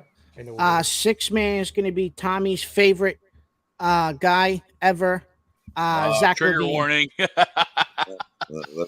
Levine and Van Vliet. They'll That was the other one, Ralphie. That was the other one I was looking at, either Levine or Scotty Barnes. no, it's And that is the end of round 6. Chrome, you That's thought the I was Tommy taking special. Levine? Chrome, did you think I was taking Levine earlier? No, I thought he might go though. No, I don't remember. It was probably Barnes. I think it was Barnes is who I Yeah. thought you might take. Yeah. listen, Because Joe. you were on my wavelength with younger players. Listen, Joe. It's the next 5 years, so it's hard to take Jimmy Butler. Like When great. there's so many young guards that are going to be, I mean, a lot of them us took guys who were 22, 23, 24. Jimmy's already at that 30 point. These guys are going to, who knows what ceiling they're going to hit. So it's hard to take Jimmy Butler in a draft like this. Unless you're Greg, because I mean, Greg has the wheelchair team. Uber They all talented, hate- uber talented, but in 2 years, half the team's in wheelchairs trying to just get minutes out of them. So, but talent wise, it looks delicious on paper. Greg's got the old DeAndre Jordan team. No knees. Yeah, we're going to go out for the whole shot, right? We're going to try and take that whole shot. Get out there, get the first 2 under our belts, and then see what happens. So people, before we get to our coaches, team talking about snubs. No Dame, no Cade. Let's see if there was any other big snubs. Wiggins was another one I thought. No Harden. No Harden. Harden. I think it's Harden's obvious because the age, but still. But all Yeah. 3 of them, like Dame's older, Cade Yeah. is Yeah. unknown still. I Dame's don't need 32. him starting to dribble out the shot The clock. only snub really is Don Don's. It is no De'Aaron Fox. And honestly, if I would have realized he was there, he probably would have been my 6th man over Maxey. But Maxey's also showed more development, like more upside in 2 years than De'Aaron has. And that's no shot at De'Aaron. But Maxey has really grown as a player too. So a lot of this is like potential and what you think a guy's going to be too. When you talk, I had De'Aaron Fox like my 3rd guy behind Barnes and Levine. If those 2 went, I was going to take DeAndre Fox. De'Aaron Fox. Sorry, De'Aaron Fox. Sorry. Another couple names that did not get taken: DeMar DeRozan, Chris Middleton, R.J. Barrett, Andrew Wiggins. Barrett stinks. Wiggins really turned himself around. The other two guys are too old. I mean, Middleton to me is I don't know his exact age, but he feels old. He's 30, but he's got that old game though. You're right, Tommy. 30. So And he's coming off an injury. He's coming off a bad injury. Yeah, and then he's Yeah, playing. I mean, if we're drafting the NBA and taking age and taking a time frame off of it, then yeah, I mean, all these guys are going to go. But maybe that's something we venture down. Maybe that's something we do closer to the season starting. We do literally draft the whole thing and take the restrictions off, like your all 2022 team, and see who produces the most that season. Oh, Michael Porter Junior. Ugh. Fucking I feel always my there. back breaking reading that. Yeah, I had him on my list, but Greg kind of made it easy because Greg took so many fucking old guys. I mean, it was he swept the guys just kept sliding down. Yeah, he got the nursing home. The only other name that I was interested to see if it would go was Jordan Poole. Yeah. That was the one name I was interested to see if he would go here. Ralphie, who's your coach? You get the first pick of the litter for coach. He could coach my team until he's 105 years old. Give me Gregory Popovich, please. Thank you. I'll follow that up. Give me Eric Spoelstra.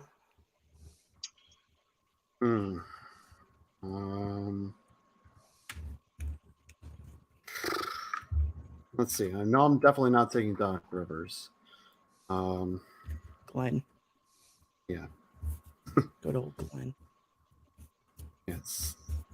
Frank, Brett I'm gonna Brown. spend. I don't know if you're keeping track of the starting fives, Frank. So I'll put in the chat. I'll put mine in. Yeah. Frank You know what? Give me Vogel. Steve Kerr.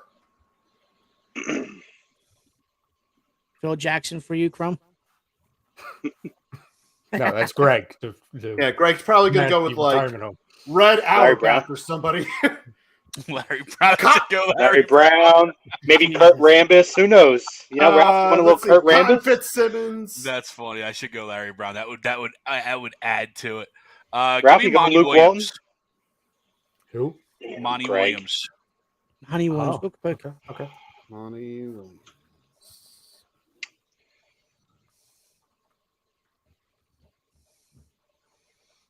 Larry Brown. Bro.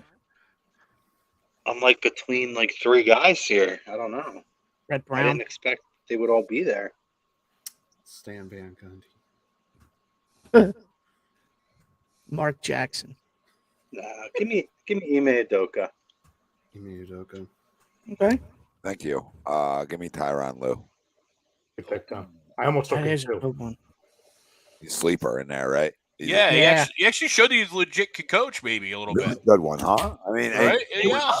Maybe I gotta give a little credit. I mean, he Right? fucking He ran was it- one of the three I You had. give a little credit. Reggie Jackson was his best player, Yeah, down the stretch. Yeah, and nobody had better second halves in the NBA and adjustments than the LA Clippers, and those numbers are real. So nobody came back from more deficits, I think, than the Clippers. It was something like that says like good response is good coaching, right? Mm-hmm. So I mean, he was a guy that was mentioned here in Philly too before Doc. Doc's still a good coach, and I can't shit on Doc till I have a fully healthy roster and he loses. I just can't. I just can't. There's been too many moving pieces for me to sit and blame it all on Doc. We had a fucking point guard 2 years ago. I thought about that. Yeah, but he's Nasty not Nizzle. yet. He hasn't shown it yet. I mean, that matters. But if I'm going 5 years ahead, I think he's going to be a phenomenal coach. Okay, head coach. This is where I'm going. I'll give him his first coaching job then. This is His where first head coaching job. This is where I disagree with guys sometimes. He's on this staff. So like, I mean, he just gets a pass. So like, no, you don't think he has a say in this room? You think he doesn't have a voice? Not you, Chrome. To the people, you think he has a voice and a say and an opinion when it comes to Doc, who's more of a players guy? Like, and especially a guy like Sam. Like, there's a reason he's here. Like, and there's a reason he hasn't left yet, right? Because he does have a say.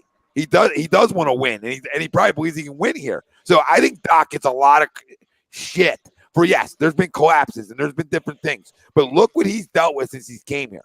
Look at the roster turnover and what happened. I mean, I think he's done a really good job for what he's had. If you really look at it, if you really take the fucking blinders off and look at it, he hasn't done a bad job. Is he perfect? Is he great? No. Am I going to sit here and defend him all the time? Absolutely not. But like the blame game, he's not in my top 2 blames on why the Sixers haven't gotten to the Eastern Conference Finals. He's just not. One Ben Simmons, one Joel Embiid not being healthy. There's your blames. And then a side piece of James Harden not shooting. So we really want to go blame games. There's more to blame than a coach who's won 50 games 2 years in a row here. Well, a lousy bench put together, a lot of factors. But I mean, I look at Sam Cassell and I see the development of a guy like Tyrese Maxey, and knowing how much he specifically works with Tyrese Maxey shows me a lot of. And you know, people have talked about how Sam Cassell's day is going to come. I don't know when, but I hope sooner than later. But at the same time, like, go ahead, Tom.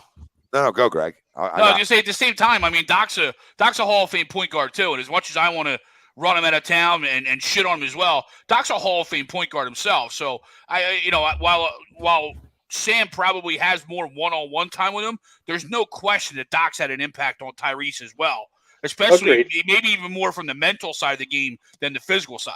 And this is what I don't like. This is the shit I don't agree with. Like when people like Mr. Wing, Doc doesn't develop young talent during the season. This has been like a common theme on social media by a bunch of dry jocks that don't understand. You can't have it both ways. You can't have a young guy who was picked in the 20s, develop and turn into a top 3 most improved player, and then say he doesn't develop guys. Why? Because Paul Reed isn't good enough? Because Charles Bassey isn't there yet? Because fucking Isaiah Joe is a guy? Like, miss me. Fucking miss me. All right, developing young talent. He developed a guy that was just drafted in the 20s. It doesn't happen all the time. So you can't have it both ways. You think every player is going to develop?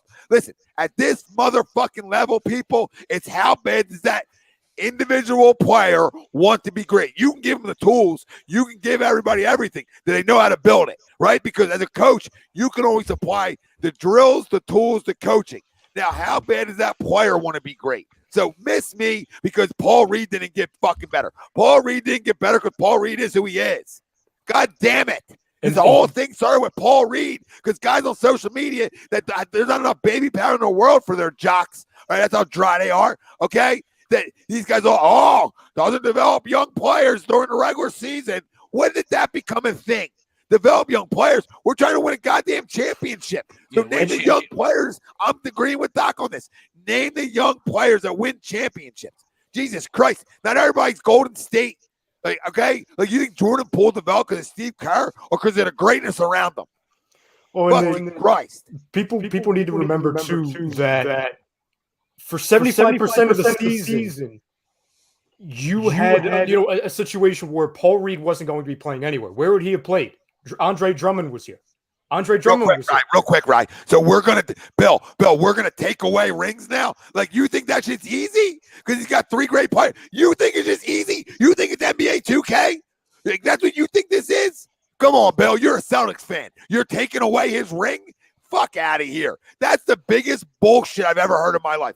You can't say, like, so Tyronn Lue showed he's a good coach. He won in Cleveland with LeBron and Kyrie. So now he's not a good coach? You're going to take it away because he had greatness there? Come on, dude. That didn't take away every ring Steve Kerr has.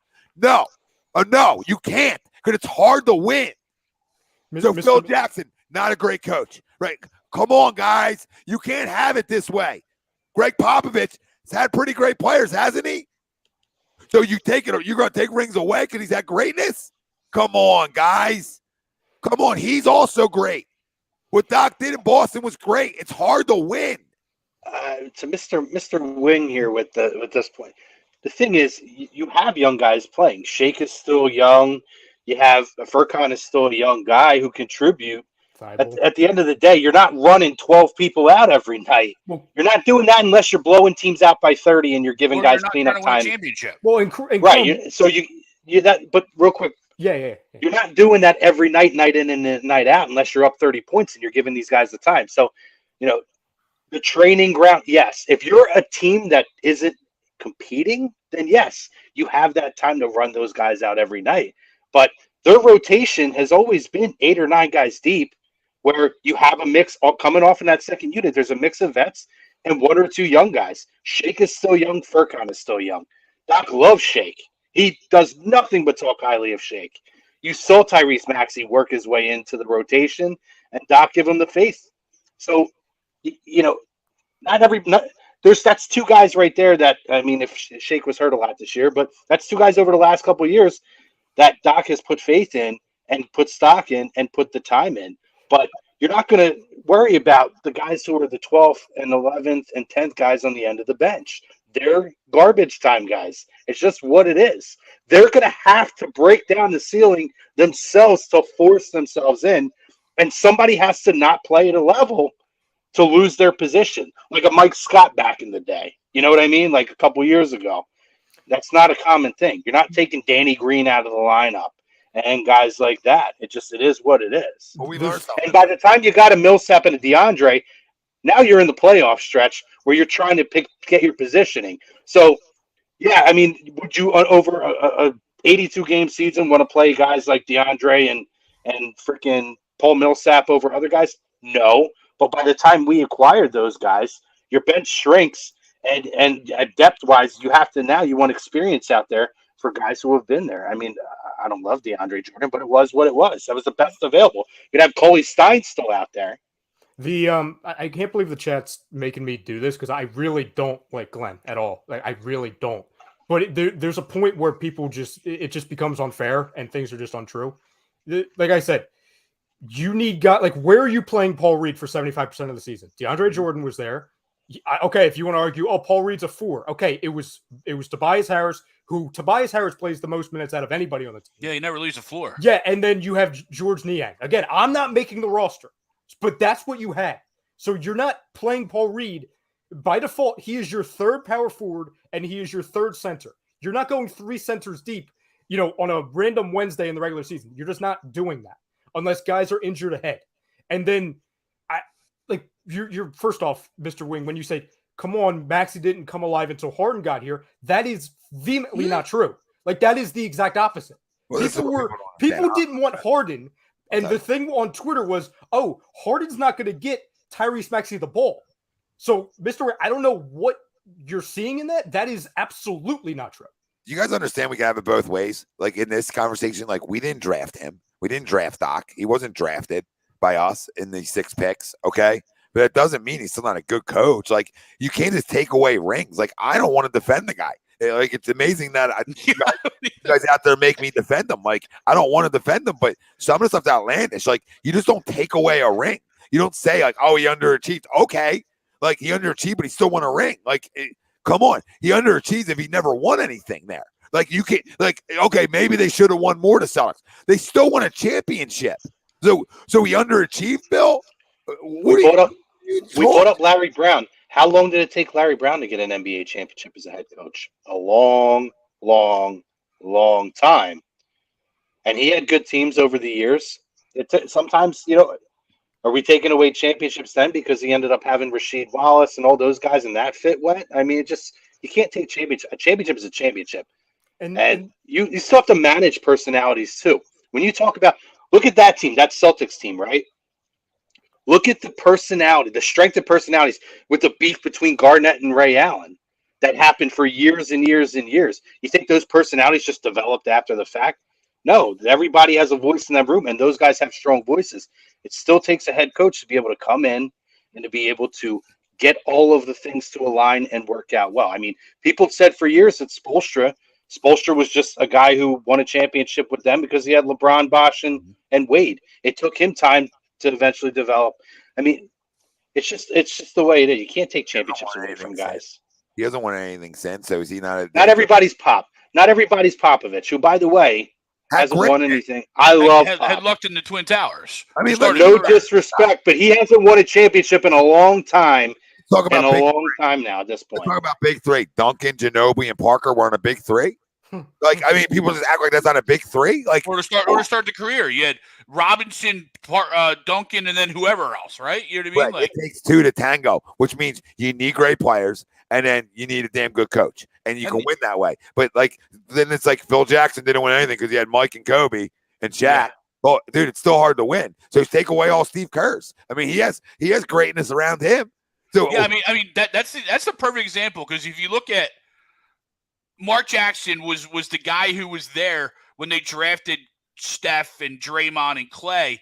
They were just so young, but yet Steve Kerr gets all the love because when they ended up developing into the guys that they are right now, Steve Kerr got that ending, right? And Ryan, you mentioned Jordan Poole earlier about the development that he made, coming as a bench guy or a role guy into this year. Part of that also comes with opportunity. Kind of as to your point earlier too, like where's Paul Reed playing in a middle of the season game for a contending team? The reason Jordan Poole made that jump is because Clay was hurt, Steph was hurt, and there was an opportunity for these guys to be there. Where's guarantee you, Greg, you're 1,000% spot on. If that team doesn't blow up, it's woulda, coulda, shoulda, but it's the point. If that team doesn't plummet and blow up like it did the Warriors the last 2 years, Jordan Poole isn't anywhere close to where he's probably on another freaking team. Yeah. If we're being real. And that's not because he sucks. And that's you know what I'm saying? It's because it's the opportunity. So, like, again, I'm just using this as an example. I'm not targeting Mr. Wing, but when he talks about, Shake and Furkan sucks, guys. Okay, they're bench guys. That's the point. Like, aren't those the guys that you're complaining that don't get like developed? We're talking about they're the young guys, quote unquote. Max is the outlier. Nobody's talking about him. Okay, we all know the real reason why he played. It's because the idiot went home. We didn't have a point guard. That's the real reason. Shake Milton is 25 years old. Yeah, real quick, Grump. Bill, you're wrong again because you did take away the ring in your earlier comment. So you did take it away. And I'm not telling you Sleep said he's an underachiever. I agree. I agree. I only defend him when people talk about him developing young talent and people dismiss him winning a ring because there was great players there. Like, I just dismiss that. Like, everybody can miss me with that. Do I need, like, would I be upset if Doc Rivers wasn't my coach next year and it was Sam Cassell? Not at all. Not even a little bit. Okay? But look at what he's had, like, to what we're talking about here. Like, what greatness has he had? Like, where? Right? Like, the 1 year we're 1 seed. We didn't get it done. But what greatness out of Joel did he have? So, I mean, Korkmaz is 24, by the way. Yeah. In reality, like, he's done a decent job here. Decent for what he's had. He hasn't done a great job. Could he be fired yesterday? Sure. Right? But let's look at roster construction. Let's look at Daryl Morey. Let's look at those things before we just point to the coach. It takes two to tango to win in this league. Okay, am I going to win? I don't know. He probably would blow a 3-1 series lead. But, Bill, you took away his goddamn ring, Bill. That's what you came in here to do. You came in here. We didn't even draft the guy. This is what's amazing. None of us drafted him. I took Tyronn Lue over him right at the 6th pick. Like, no chance I was taking him. Chrome thought about taking Sam Cassell over him. Okay? But at the end of the day, there's a couple things that just aren't going to fly on my airways. And that's fucking doesn't develop young talent. Shut the fuck up. And you take the ring away. Because that's what people do. I've listened to it. I've watched it. I've read it in here. Okay? And when former players talk about how much they love playing for the guy, meet me somewhere in the middle. That's all. Meet me that he's just a good coach. You're allowed to just be a good coach. And that's what he is. He's a good one. Not a great one. Not a bad one. Just in the middle. Most teams that are competitive are an 8 or 9 man rotation. Half of your regular rotation is 25 or under. Yes. Bill, you're wrong again, Bill. You're wrong again. You are wrong again. Did he underachieve with the Clippers team he had before Paul and Kawhi? Did he underachieve with that team? Or did that team overachieve? So I'm just asking for a friend. I'm just asking for a friend. Their best player was fucking Tobias Harris. Did they overachieve or underachieve? Like the last one, not with Paul and all that. Did they underachieve or overachieve? That final one before Tobias was traded. Or the year before Tobias was traded. Sorry. That their best team on that wasn't even Tobias. It was Lou Williams and Montrezl Harrell. And after the Tobias trade, they still made the playoffs, by the way. Everyone in the league, we all justifiably so thought they were tanking. And that's when they took the Warriors, I think, 6 games. Yeah, and they 6 won, games like, game that year. 1. Yeah. That's why, that was the year where I'm like, I want Doc Rivers here, because if he could do that with that team, maybe he can take Embiid and Simmons to the promised land. Didn't happen, but so real quick, Bill, no narrative. Here it is, honey, because you wrote it. You wrote it. Doc is so overrated. Anybody could have won with that big 3 in Boston 14 years ago. You wrote it. So whose narrative? Now who's putting words in mouth? That's taking the ring the fuck away, Bill. Can you read what you type? That's exactly what it is. Dude, that's what you just did. You're telling me I create narratives? No, I spit facts. 100% fucking facts on these airways. I said from the second 8 years ago that I wasn't going to fucking lie. All right, I'm not going to spin narratives. I'm not always right. You took the ring away, jackass, so I'm going to expose you. Night-night, Billy. Who needs to wake up now? Like idiots are wrong. I love this whole anybody can win with anything. I mean, Shaq, Kobe, Malone, and Gary Payton. Anybody could win with that four, but they didn't.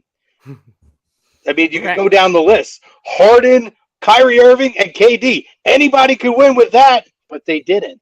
It's a null and void argument when you talk about that. Everybody's a super team in the league. Anyone who competes is a super team in the league at this point. Nah. It's over, Billy.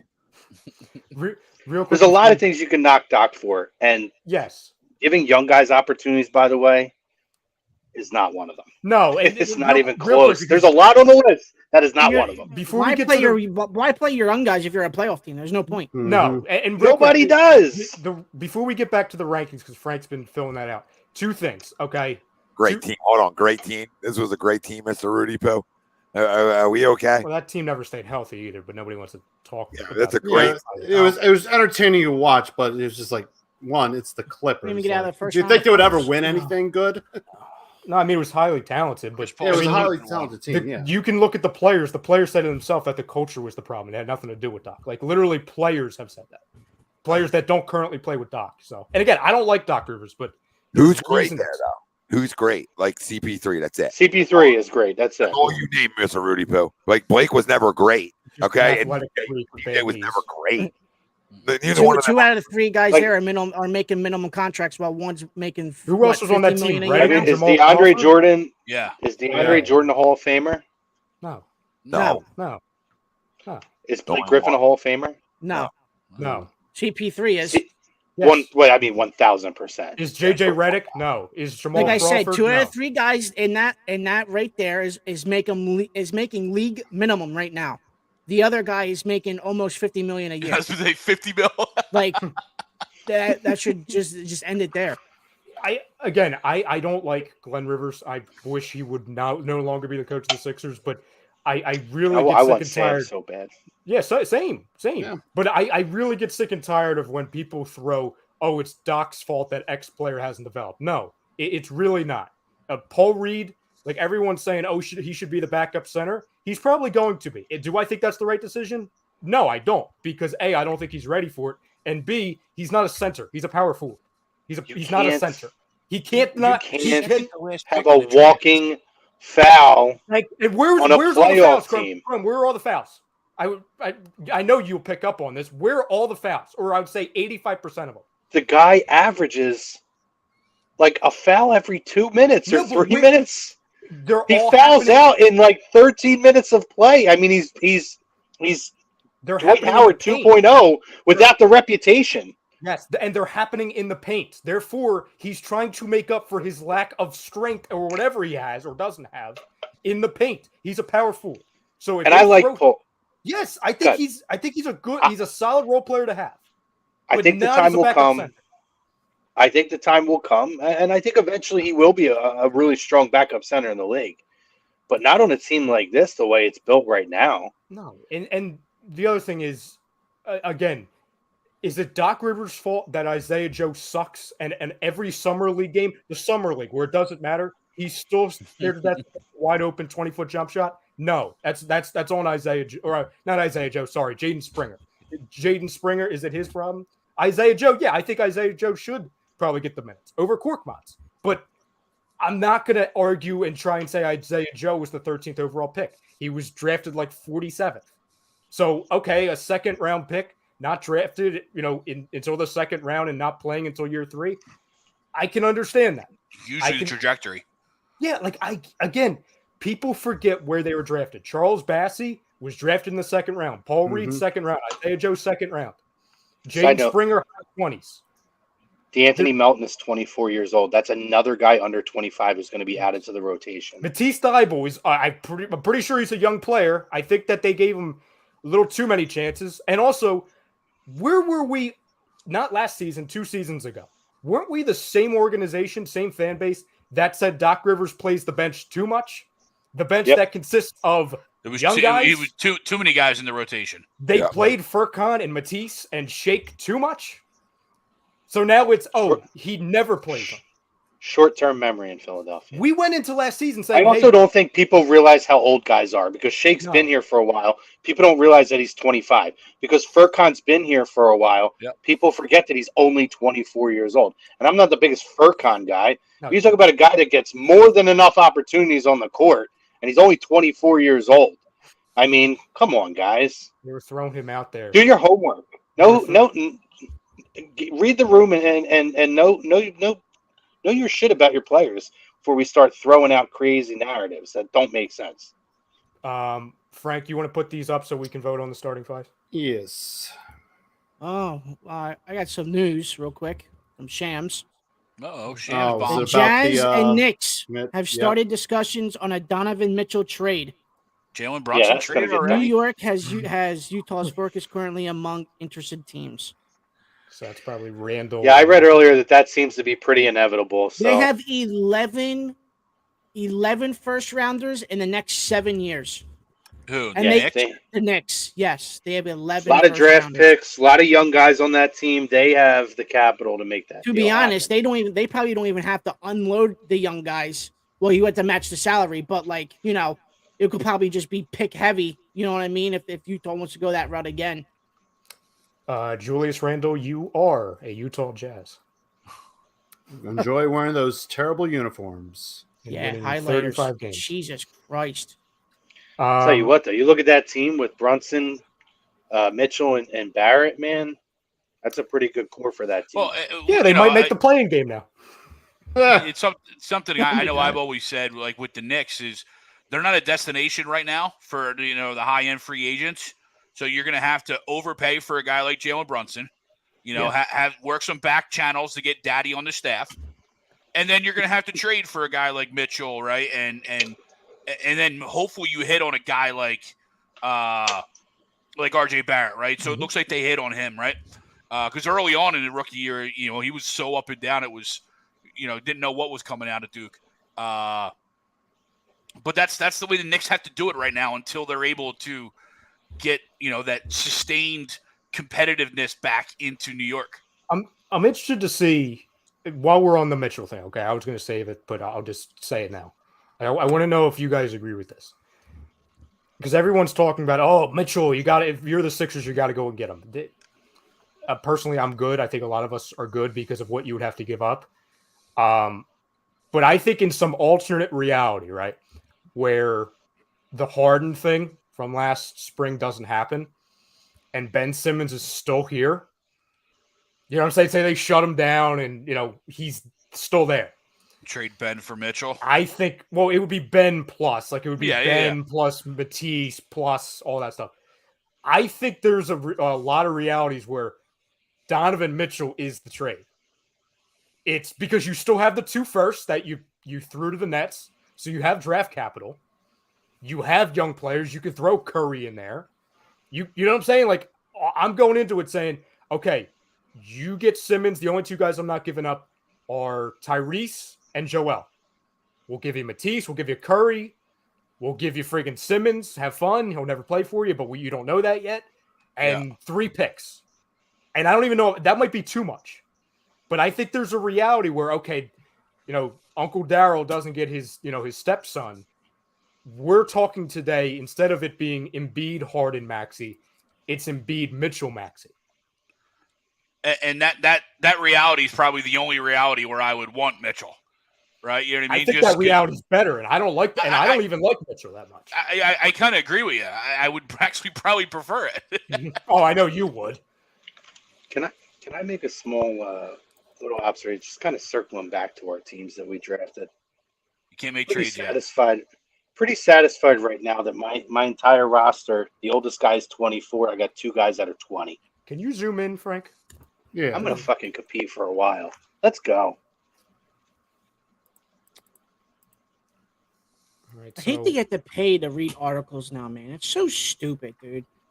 I saw on God damn it.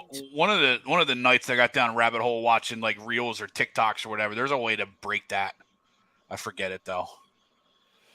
Okay, so I'll just read it and we'll go down. But who reads anymore? It's true. With that being said, I'm going to read this list. So as I read it, just scroll down, Frank, and then Fam, just vote. What do we got? 6 guys on here. Just vote 1 through 6. Best to worst team. So me, I went Garland, Jaylen Brown, Paul George, Giannis, and then Evan Mobley running my center with Tyrese Halliburton running my 6th man, and then Eric Spoelstra as the coach. Tom went with Jason Tatum running point, Devin Booker. Frank, I would flip that. I'm Tom. If I'm wrong, let me know. But I think Tom I has. think you guys are way wrong. What's going on here? Donovan Mitchell's the point guard. Yeah, I was gonna say Jason Tatum's a small forward, Frank. My bad. Yeah. Yeah, I'm trying to remember who did what, who based off who went where. Yeah, so that's better. Donovan. When I go up to mine, Frank, I just want to make sure you didn't screw up my positions. Yeah, I'm trying to. That's fine. I'm trying to I don't remember care. everyone. That's fine. Yeah. Anyway, Donovan Mitchell running point for Tom, then Devin Booker at the 2, Tatum, who is a small forward, playing small forward, Pascal Siakam at the power forward, Jared Allen running center, Maxey off the bench, and then Tyronn Lue. Frank with the 3-guard lineup, running Stephen Curry at the point, SGA at the 2, Anthony Edwards at small forward, with no perimeter offense, Bam, and then Joel running your center, Fred VanVleet at your 6th man, and then Steve Kerr. And Greg with the over 40 team. He goes with Bradley Beal running point, Trae Young at the 2, Durant at small forward, Davis power forward, and Jokic. LeBron. I like the final. I like that team, Greg, for like a couple years. I do like that. Yeah, I said we'll get at the whole shot, right? We'll go out early. Yeah, it's the last dance, all right. You're gonna have the last dance part 2. The last couple years, then we might be tough. LeBron is the 6th man. That just sounds so silly, just saying those words. LeBron is your 6th man, and Monty Williams is your coach. Chrome with the Young Gun squad, going with Ja Morant running point, LaMelo running your 2, Ingram at the small forward, Zion, then DeAndre Ayton, Scotty Barnes. I really wanted LaMelo. Scotty Barnes at your 6th man, and then Ime Udoka of the Celtics running the coach. And then Mr. Delvecchio finishing it off with the number 1 overall pick. He went with Luka Doncic, Klay Thompson at the 2, Kawhi at the 3, Domantas Sabonis, and then Karl Anthony Towns Kawhi at your shocked center. me. I don't know why, but Kawhi shocked me with that pick. Zach LaVine at your 6th man, and then Greg Popovich running the helm. Back-to-back champs. That's all I gotta say. Scroll up a little bit, Frank. Yeah. Let's go back to the top. So other than voting for yourself, who has the best team? Because obviously we're all going to vote for our own teams because you picked them. Ralph, other than you, who do you think has the best team?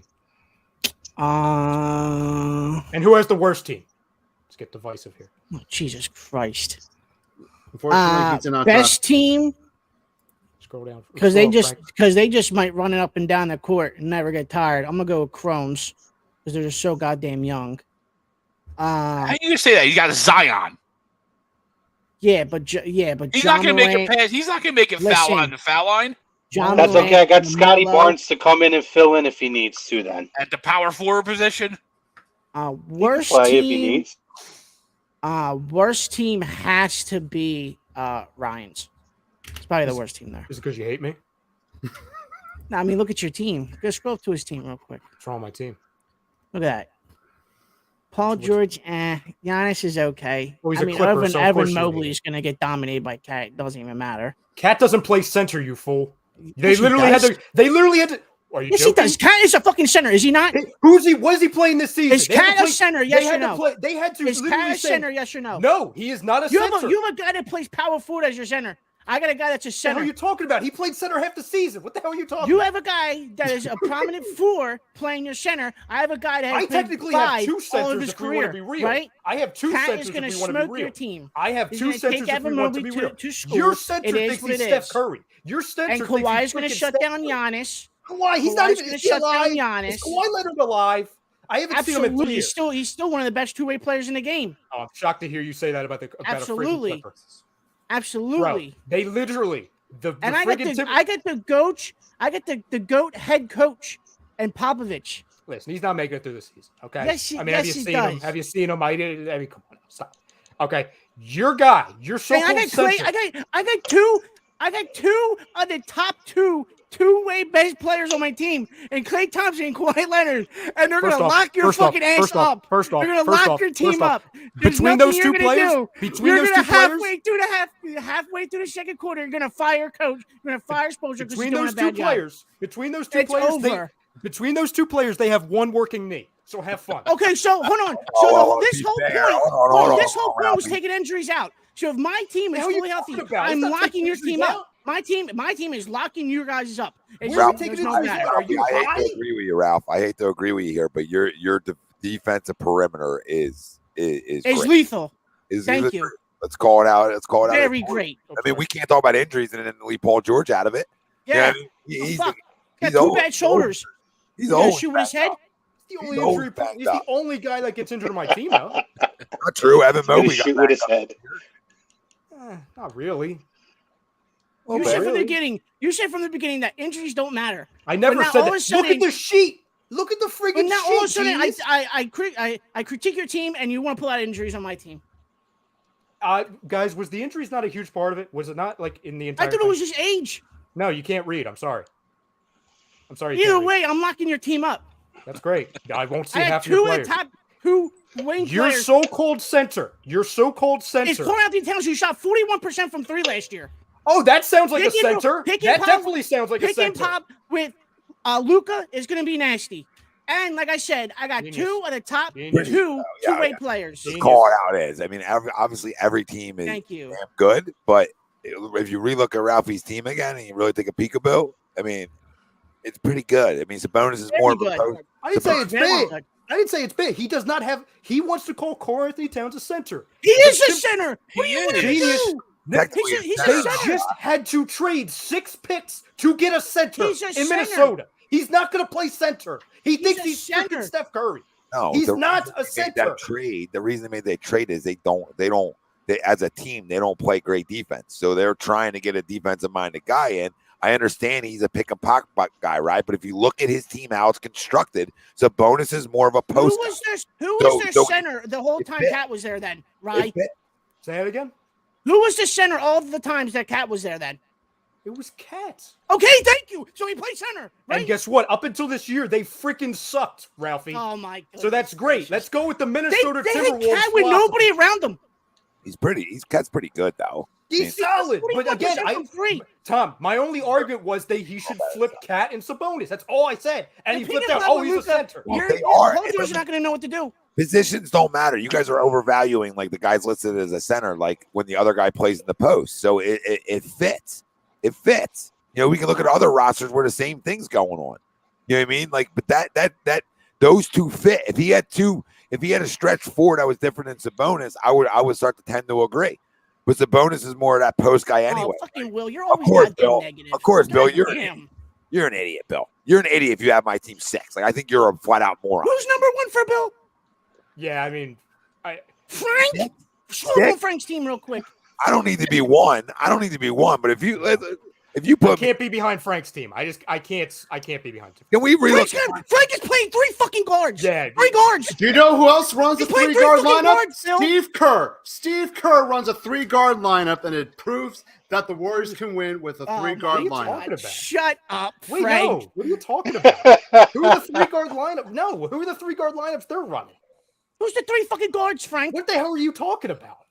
Is Wiggins a guard now? Curry, Poole, and Thompson. Those are the 3 There guards. are 5 Who's years. a What is Poole freaking coming off the bench bench? guy? He's coming off the bench. Hold That's on not a a 3-guard rotation. Hold on a second. Bill's saying Bill's not. I don't think people understand is over 5 years. So the fact that you have Greg's team over mine, Bill, I think is fraudulent because over 5 years, this No, team. Curry, Poole, Thompson. Excuse me. Sorry about that. My team is Frank's locking team, everybody same up. way, I over don't 5 care. years. Over 5 years, I don't love it because what's Kerry and Freddie? What are they? You know, at that point in Yeah. their careers. Yeah. Freddie should have Holding never been crippled. drafted, in my opinion. Curry will be 39 In You know what I'm 5 saying? years. At the end of this, when he's Man. already got foot issues.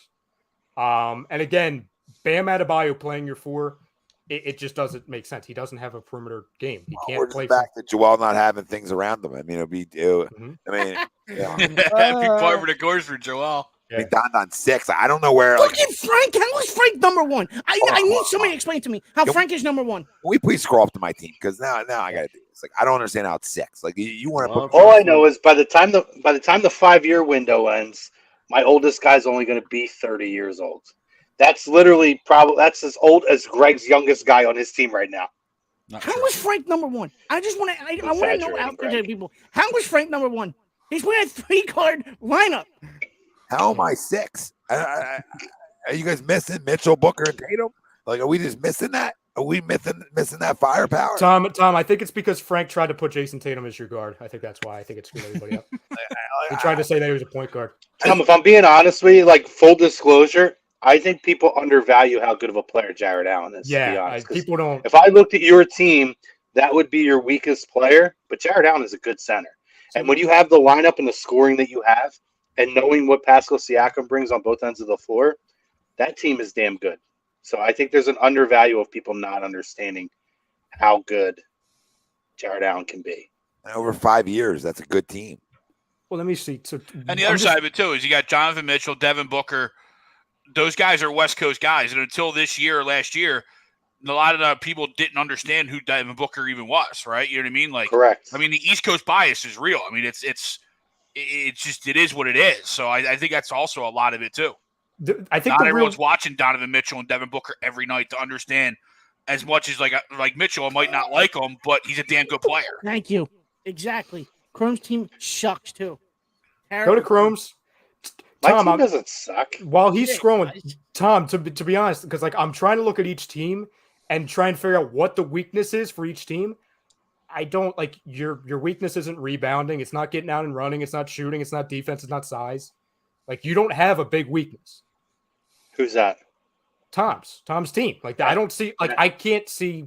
I'm not even arguing for my own team. I think my team's very good, but there's no reason why Tom's team should be sixth. There's not a Well, weakness on his team. No, and I agree, and I think for mine, I mean, I expected this because I went all guys early 20s because I'm looking at the 5-year window right now, and if by the Yeah, exercise, 5 years. love Yeah, my I mean, team. but Blown you out in the also first have round. to. I mean, you'll compete, but you also have to potentially win early in the 5 years. You can't just who's wait to to say the end that of the that 5 team? years. Who's to say that that team can't win though? Zion might mean, be Zion- 900 pounds by the A lot time of, he lot might- of egos comes on that around. team. Looks like a lot of egos Greg- on the team. Greg, he might be, but you have. I mean, look at your team. AD may not. Who has AD by the way? Me, yeah, I do, yeah. He may not even make the fucking floor next year, Greg. Fair. The- I got LeBron you know, at the backup. We're good. My biggest criticism of your team, again, because I'm looking for weaknesses for each, is that you said this, so I'm not even saying anything that you don't know.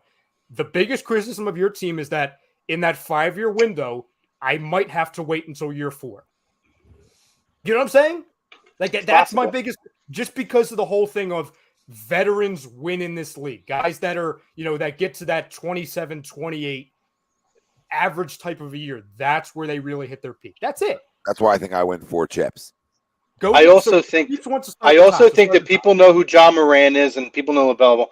I think on my team, I think people who don't watch a lot of games understand how good of players like DeAndre Ayton and Brandon Ingram are. No, DeAndre Ayton. Brandon Ingram is a guy who, when you have conversations with a lot of people from around here, and a lot of people don't understand how good of a player Brandon Ingram is.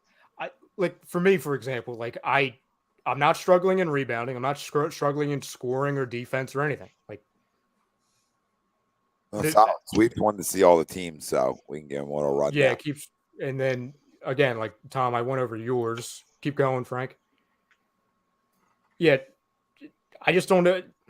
Frank, you just have too many guards. I don't know what to tell you. You have 4 guards. I think my team smokes Frank's team. Like I think we smoke them. We roll them. We roll them. Roll 'em. We run them up and down. Frank, scroll back up. Frank, scroll back up. I got to see the matchups. I got to see how Tom's team would do. We run them to death. My team will run his team into the ground. Look at my 4 and 5. Like we got runners. We got guys who can move. Like his guards are good, but let's be real. Tatum would Edwards is too small for that matchup to me. Yeah, he would smother him. He's too small. I mean, Booker will cook Shea. Let's just call that how it is. And Mitchell, Curry. Listen, Curry's shown he's been a great defender this year, right? He's really proven that to people who watch him. But let's call it pick and roll. Yo, come here. I'll pull you out. Come down. Come here. Pick and roll. Let's go. Pick and pop. Let's go, Curry. Because you can't guard shit. And it's been known too. You're starting to dip down. Nobody in the league can stop Joel. All right. So I'll never question that. But except for an elbow. But who's stopping who on their team stopping Mitchell? You got Curry on Mitchell or you got Curry on Booker? Oh wow. Okay. Sweeps is a vendetta against Lou. Yeah, well, I can't win with you. You know what I mean? Keep going, Frank. Sixth pick. I had the sixth pick in coaches, which is horseshit because I really should have circled back the Tom having the one in coaches. I had the sixth goddamn pick in the draft. Thank you. I'll take that. I'll take that too. Even though I hate Ralph and he doesn't know what a center is, but I'll take it. Well, listen. If I'm looking at the worst team over 5 years, it's Craig, and that's no disrespect because that team's going to be loaded for 2 years, but age is going to hit that team real quick. Oh yeah, I look at LeBron and Davis and LeBron's been done in 2 years. LeBron, Davis, and Durant concern me for Greg. Like I said, super talented when he drafted. It's hard to not love it. I mean, they can win right this year. Like they might win this year if he's healthy, right? But you know what the issue with Greg's team too is? Lacking in defense. Like Davis and Durant are good. Beal can't play defense. Trey doesn't try to play defense. And Jokic has to get subbed out when you need defense. You're right. I mean, I think you can make a case for everybody lacks a little D. I might make not my team. If you're healthy, no I would argue that my team might D you up more than you. Yeah, you are so high right now. You are high as a kite right now. Look at my 4 and 5. My 4 and 5 are hands. My 4 and 5 are Pomsy. Let's not run from that. Don't run from my 4 and 5. There's no way you just said that. There's no way you just said that. Go to Tom's team. You cannot go to bed. You got to take that back before you I'm talking about my 4 and 5. My 4 and 5 can play defense. My team will lock your ass up. And you're 3. Tom Tatum plays defense. I know he does. No, I mean, I don't know about Mitchell. I don't watch him enough to know how good he is defensively. He's a super athlete, so I mean, whatever. Booker's not like horrendous, but he's also just a scorer. I mean, that's what those two guys do. They're there to light the lamp. All right, in scoring, Ralphie, I smoke you. All right, it's night. Those 3 guards. Those 3 guards might score 30 a pop. You're crazy. You're just. I got a mini LeBron on my team. I got Klay Thompson who's a straight shooter, and I got one of the best mid-range shooters of all time in Kawhi Leonard. Okay. He hasn't played in 2 years. I'll take that, brother. Sleeps, I'll take that. So then, if you have injuries, then what's the point? Well, and if that was factored in, then what was the point of doing this? Then we have to all redraft. And if injuries are factored in, no, we don't. What's the point of injuries? Who cares if he's injured? Bro, I don't know how many times I explained this to you. I think your team's really good, Ralph, but you can't just act like the injury side doesn't matter. Now, I never want to say injuries. Now the injuries come into play. My team's the definition of health. Like we're playing. We are playing. Outside Jared Allen. Fully healthy, my team is number 1. Tom, I tried explaining to him pre-show, during the show, and now we're here. Bro, I sent it to you via text, and I said it probably 7 times. Injuries are bold in the freaking sheet. Read the freaking words. Frank and Greg. Fully healthy, my team is the best. Frank and Greg only have 2 years to win. Yes, I agree. Because then Carrie's too old, and Frank's done. Well, once Carrie's too old, I don't know what he's got. You know. But if that's the case, and you're not wrong, right? If I go out and win the first 2, then the rest of you guys are fighting to win 2 or the 3. No, I'll just win the next 3. It's fine. Well, your team doesn't beat me right now, so I'm not worried about you. I don't think so. I mean, it's close. It's close because the AD, like the AD side, tells me I beat you because I don't know if he's healthy. Right? That's the unknown. At least, like I know it. I'm not. But we know LeBron's healthy. Listen, I'm not crowning my lineup because I don't have the overall, like, on paper what looks like the best team, right? Okay, I just think I'm really solid, but I'm just looking at, like, look at the age, look at the health, and I think that's a factor in an opportunity to win 3. Because if you win 3, you win the whole thing, right? And it's all subjective, right? But like I think that team has a real good chance of winning 3 because of the age, and they're not super young like Chrome. That my guys are in win now mode. They're coming up in there. Mitchell, Booker, Tatum, Siakam already won one, right? Allen's young, but all those guys, those other 3 guys are ready to win now. I think that matters. Yeah, I'm making a selling point, you know what I mean? But I think that matters in this conversation. Like, who says I can't win 4? I'm pretty fucking good. Who says Ryan can't win 4? Right? You know, Frank can't win 4 because Steph's not going to do that. And it seems good. Like, Greg ain't they're definitely not winning 4. No, and Greg, you messed up with one big thing. LeBron James has been anything but healthy the last 3 years, so you can't say that. You can't say that. Like he's not healthy at all. Like go to Greg's team real quick. Like Ryan has my favorite player in the league. It's not a Sixer, so you know. No, he's an enemy technically. Chrome's the unknown team to me. Chrome has high upside, right? Chrome is just gonna run. That's all. He's a high upside team. Like he could win 3, but he needs a lot of things to go right, starting with Zion. Like Zion's too high of a pick for you for him to not play, right? So your whole team's based on him playing. Because I like Scotty Barnes, but you picked Zion so high that he has to play for you because you picked him over a lot of other guys you could have taken, right? You're crazy, dude. So that's where I stand on Chrome's team, where like his team's all based on Zion Williamson because of where he drafted him. Yeah, like if Zion goes down, you need Scotty Barnes to be like the best guy coming out of that draft. Well, listen, I got 3 rookie of the years. Everybody on that list is all rookie first team. One guy was all rookie second team. A lot of talent there. A lot of young guys who could get. If they're playing against you, I might not win the first year or the second year, but those guys are going to get a lot of experience playing against all those vets on your team. So by year 3, 4, 5, they're going to be right there. And Krum, the other thing, I'm worried about injuries a little bit aside from Zion, because like I alluded to this in the open, we talked about, you know, where the Morant kind of ranks up along with Embiid and Doncic and Giannis.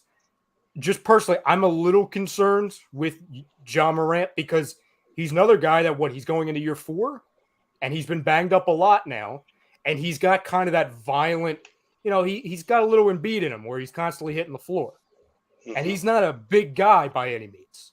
You know, he's a smaller guard or a slighter guard. If we don't want to talk about height, you know, we're going to talk about weight here. So you have him who's already been banged up in a young career. LaMelo, you know, I'm not going to throw the hand injury into it. I don't think that's that big of a deal. Ingram, you know, he's had some injuries. You know, he really has. Zion, I don't need to get into. Ayton, I think he's relatively fine. And then Barnes, I think he's relatively fine. So I only had a choice, Sweeps, in like 3 coaches that were worthy of that pick at 6 because I had the last pick, right? So it was Lou. To me, it was Lou, Kidd, or Nurse. That's all I have. They were my 3 options coach-wise, in my opinion, on what was left.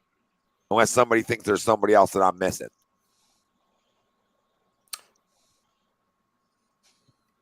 I don't believe so. No, that was it. Yeah. That's unless you're going Michael Malone.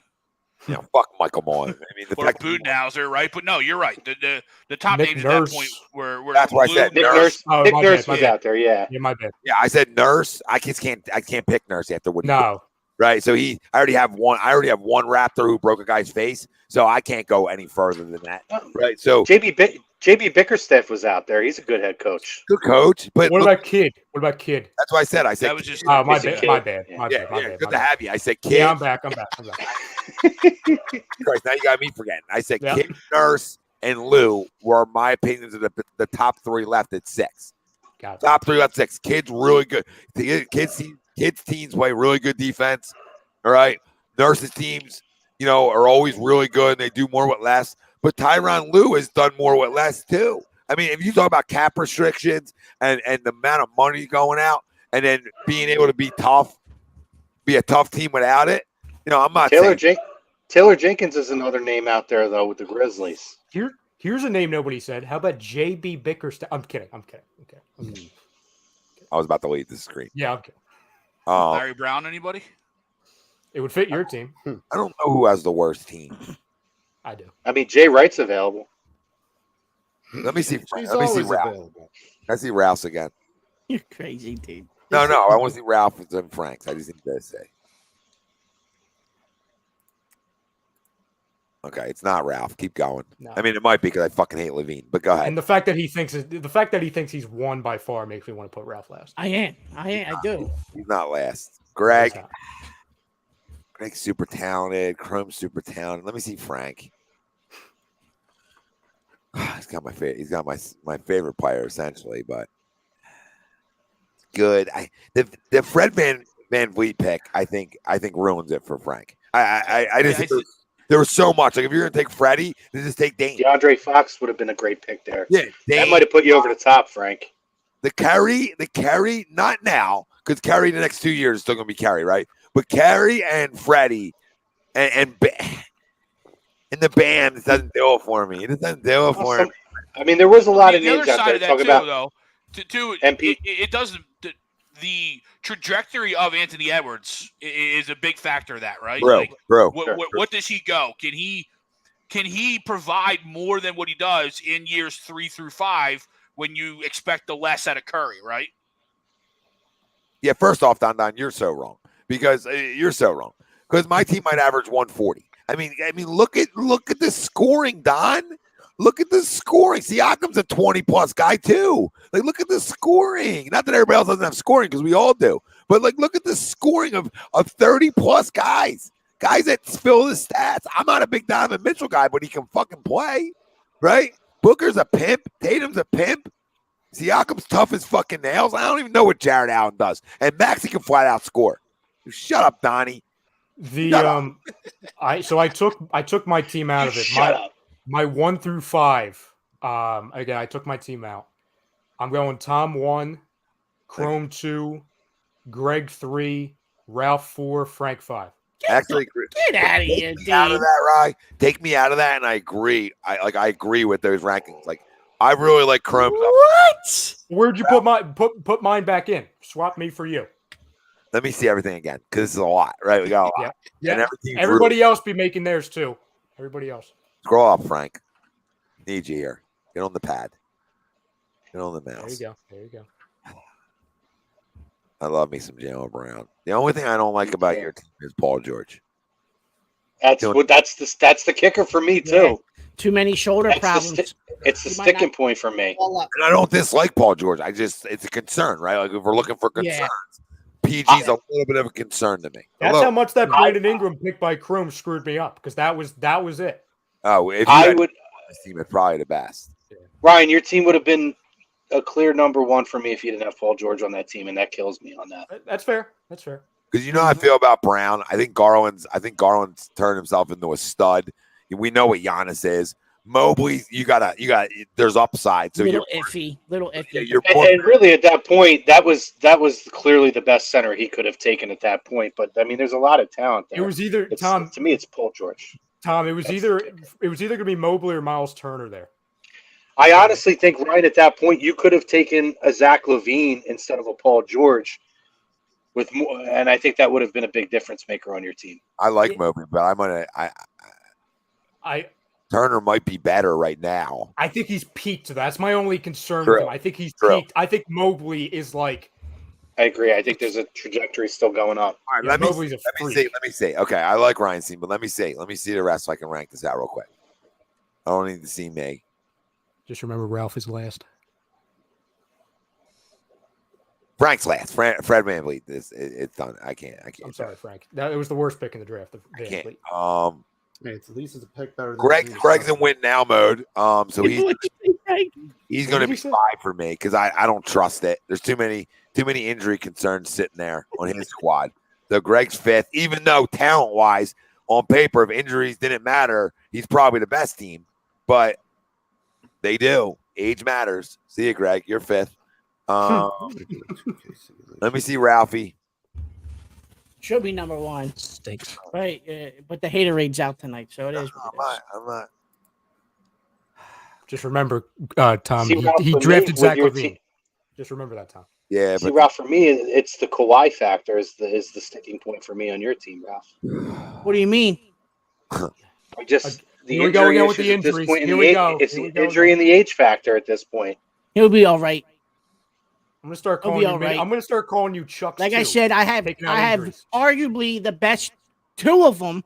Actually, probably top two-way forwards in the game, or two-way players in the game right now on my team. But my thing is, if we're talking And about Zion, if we're talking Zion and his weight, right? A lot of factors fall onto that on your team. I look at the fact that you're talking about the two-way effect that Kawhi's going to have on your team. If he's hurt, Bro, Zion hasn't played for you almost 2 years. What are you talking about? What are you talking about, dude? but how much did Kawhi play last year? Everybody on my team has played more games than everybody on my team has played more games than Zion on your team. The hell are you talking about? Klay Thompson missed 2.5 years. The hell are you talking about? What are you talking about? Jesus Christ. The hell more are you rings talking than Zion. about? Two of your teams, two of your guys. And missed Klay 4 Thompson years. is still a better player Two than of your Zion. guys missed 4 And years. Klay Thompson with one leg is still better than Zion. I was in freaking high With school. two So legs. you have two major injury question marks on your team. Oh my goodness gracious! Well, Clay's no longer a question Without mark. the benefit, He came back and What do you mean? he's no Game longer 6 a question play. mark Game to 6 me. play. It's everything. What do you mean? He's a two-way player. Number one, and I got another two-way player. Number one. Have fun trying to shoot the ball. It ain't gonna work. Ralph, you are the worst And, at taking yo, any kind of a my constructive pick criticism. and roll, No, my no, pick he and doesn't. roll with Luka and Clay, with Luka and Karl Anthony Towns. Better hope you got a big. I'm not even knocking Clay. It's just the Kawhi factor. I don't know that I believe in that. That's my perspective You're on it. crazy. Great. If he's Oh in the my lineup, God. if Oh Kawhi my isn't God. Ralph, if Kawhi is in the lineup, you're absolutely right. But again, if we're gonna sit here and talk about question marks and things, who knows? Maybe Zion comes back this year. Maybe he comes back in shape. We don't know. He's young enough. So what about Kawhi? Why I can't Kawhi understand come that, back in Ralph. shape? My Or point come back is, healthy? you're speaking definitively about my team because of Zion Williamson, but ignoring the question marks on your Clay team. and Ken are question marks. What are we? Did we just not watch the NBA Kawhi, Finals? Kawhi. Did we just not watch the play? Anybody? Okay. Did anybody not realize that Cat shot 41% from three this year? Then nobody cares about. Okay. Sorry. Everybody's big into stats and analytics. I didn't question I Cat. think he just talked about Kawhi, not. I never mentioned Cat. I said Kawhi. No, I'm talking about the comments. Well, the comments are coming up on great. screen. Comes straight for me because of the Zion. Thank you. Can't Who's do it. two? I'm Ralph, selling you you're on in it. Ralphie, you're in the same boat. You're gonna be two for me, I think. Thank you. Between Who's you and one? Ryan. But then the PG worries me. Yeah, shoulder. He can't shoot with the shoulder. Both of the shoulders. Played in the last 2 years. Both of the shoulders. Can't Just shoot. remember, Tom. Just remember, in the last 5 years, Klay Thompson and Kawhi Leonard have missed 4 of them. I'm just going to throw that out there. No, Can't it's shoot. true. It's true, but Can't shoot. I don't know. I'm just gonna play into this. I don't know. One of these is two. One of these is one. I just haven't decided. You don't need to say it, Tom. We all know. Yeah, we all know who it is. Like Yeah. you guys can leave We it all up. know who it is. I'm not taking a side on this one. Yeah, I know. I know. I'm just leaving you guys up. Like I think you guys are. I think Chrome's right there. It's just that all you guys have that one position that make me nervous, right? And even Greg has the same thing, and so does Frank, right? Like there's those question marks of okay, if this guy's healthy, we're Gucci. Like if you're healthy, Ralph, you're probably one. You know what I mean? You're probably one. Oh, absolutely. And Absolutely. But I can make the same argument for Ryan. Like I can say, Ryan, well, if Paul George is healthy, then you're probably one, right? So that tells me you guys are like Is nothing clicking in anybody's mind tonight? The argument that you're fighting the two-way wrong players. argument. The argument that I'm going to make here is that a weight issue compared to being 31 or 32 years old and having an extensive injury history where your body doesn't heal the same way and you're more susceptible to continuing to get injuries is 1,000 times different. Even if he's overweight, checking into my team next year, Zion at some point, he's still very young, could figure out that weight issue, and he has when he's in shape, is a massive, massive talent. And it's a lot different when you're talking about a weight issue compared to an injury issue. And really, I mean, the out of shape, trust me, I know, tears down the body.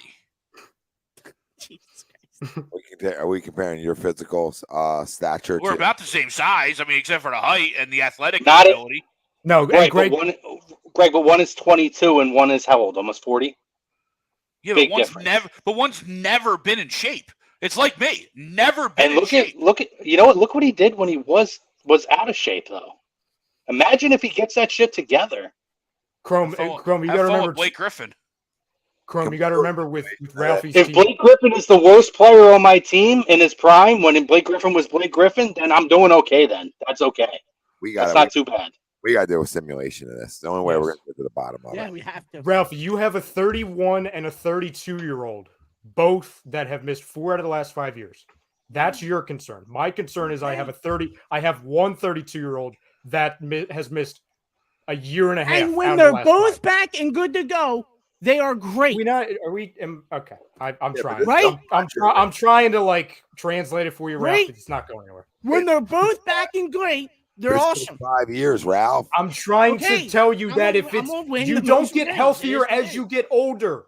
So if they have missed 4 out of the last 5 at 32 and 31, what's going to happen when they're 36 and 37? That's okay. I Do got we Luka. want to Luka and Levine. And Carl Anthony Towns is still young. Because Levine's the direct bill of health. He's right? my With six his- man. Nobody's talking about him. He's my six man. You just talked about him like he was an anchor. He's my six man. Zach Levine is. Listen, I hate to say before I leave here, but my team has the least amount of question marks. That's all I got to say. Yeah, Like, I knew you had to leave with that. I knew you had to leave with that. Don't go look it up again, Ralph. Where's the question mark? God. Who's my question mark and bill of health like you guys all have? Jesus. You guys all have bill of health issues. Where's my bill of health? You're insane. Bring it back up. No. Answer the question. Who's my bill of health cat? Who are we worried about being healthy right now? Who? Jared Allen. Up the rocks. Jared Allen. You're that worried about Jared Allen? No. I'm saying, but no, that's my point. That's the first name I go to, but it's not severe. Don says I have a team full of losers. Might be. But no, like not to those levels, right? George is a question mark, but he's getting older, so that concerns you a little bit. But I mean, come on, Ralph. Look at all the other teams. This is the least question mark team in the business here. Least question marks. Not that they're the best. Just like, where's the injury worry? Like, oh, if this guy's not healthy, we're in trouble. Where is it? Yeah, I mean, Tom, my point is the Jared Allen injury worry is about 3% of what the Kawhi Leonard, Klay Thompson worry is. Yeah, to lift up the rock, right? Right. Yes, like we're lifting up. I have to search for something. Rightfully so. That's what I wanted you guys to do, because I'm looking at it the same way. The only guy I'm worried about is Jared Allen. I think that's pretty good news. When you're talking about 5 years, I don't have the big Mr. Rudy Poo. You said I have no playmakers. That's what you said earlier. What are you talking about? What are you talking about? This is bully ball. The bully ball action. This is an ISO league, baby. This is ISO league. You know what league we're in? You know what league this is? This is Showtime league. Everybody wants to go one-on-one. I got the best one-on-one players in the business. Chrome, take out your team. What is your ranking? Go ahead. So I think I'm gonna go. So Tom, despite all this, I'm gonna go Ralph 1. Thank you. It sucks. That's outlandish, and you just sat there and Thank argued you, for Crown. 5 minutes. Tom, remember they've been texting the I entire didn't even time. argue with They've been Ralph. I texting just the said to entire time. Ralph that was my one thing where I said, the Kawhi factor is a thing, and if you're gonna tell me over and over about Zion and wait, it's not I have to look at it in perspective and say a young guy at 22 is going to be a lot different and heal a lot differently and can get his weight into check as opposed to somebody who's at 32 and missing seasons. No, Chrome. A 32-year-old and a 22-year-old aged the exact same, didn't you know? Ryan would probably be 2, Tom 3. Thank you, Chrome. I appreciate it. I don't mind Frank's team as much as others do. There's a big disparity there. He's going big and small, no in between. But I mean, there's like no the in between. Like the Sixers. It really is. I have to put Greg in front of you, Frank, though, just for the simple fact of his first 2 years are going to be very, very difficult. But I don't know. Maybe I take it out. I have to think about the last two because the AD factor is a massive, massive factor for me. You know, I hate to say, it, Greg, I'm sorry. I got to put Frank above you, and then I got to put your team last. You might get 2 championships, but he might not show up at all. He might not make it to camp. A lot of burner accounts on that team too. Let me see Greg's team again real quick.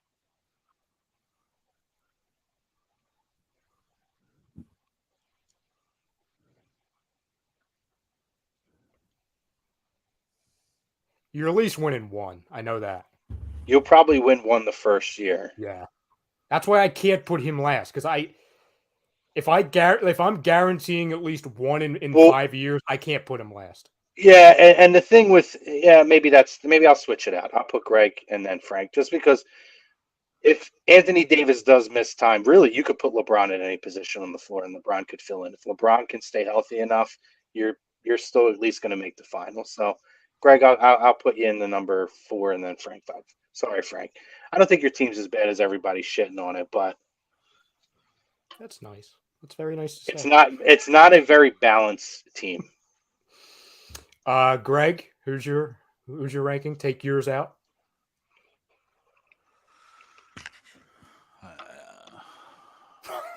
Welcome to the exercise. Yeah. Can you want Frank? I think Greg guarantees a title next year. Yeah, that's why that's why 4 years after that, there's no question. If I you might have a 2-year window, right? But you might have a 2-year window, but I wouldn't guarantee you that second year. No, that's fair. But I might jump out to 2, and then it's the race for any of you, the rest of you, to win 2 out of 3. That's tough. And that's 2 out of 4. That's 2 out of 4. Well, I'm saying if I jump out to 2, right? No, we're giving you 1. Let's not get crazy. I'm giving you 1. So okay, let's not give you 2. Let's be real. I mean, most 4. I don't think anyone gets the 2. To be honest with you, I think 4 different people win it, or 5 different people win it. Ralph thinks he's winning all 5. I mean, let's be real. You know what I mean? Frank, can you scroll up real quick? Sorry, boys. I got an early one. So love you. I'm freaking out of here. Great draft. Thanks for selecting me one, Tom. I love you, Dad. Love you, boys. Later. Greg's got the worst. Is that top? Yeah, go ahead. See ya. Jeez, it's 3 a.m. already. Oh yeah. Yeah, go ahead.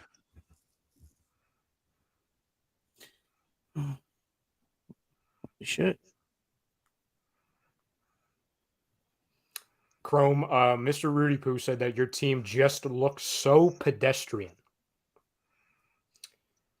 Sweep says, F you, Brodo, on Diesel at 46. Sweeps, I was taking you out, Sweeps. If you were in the pool, I would have drafted you.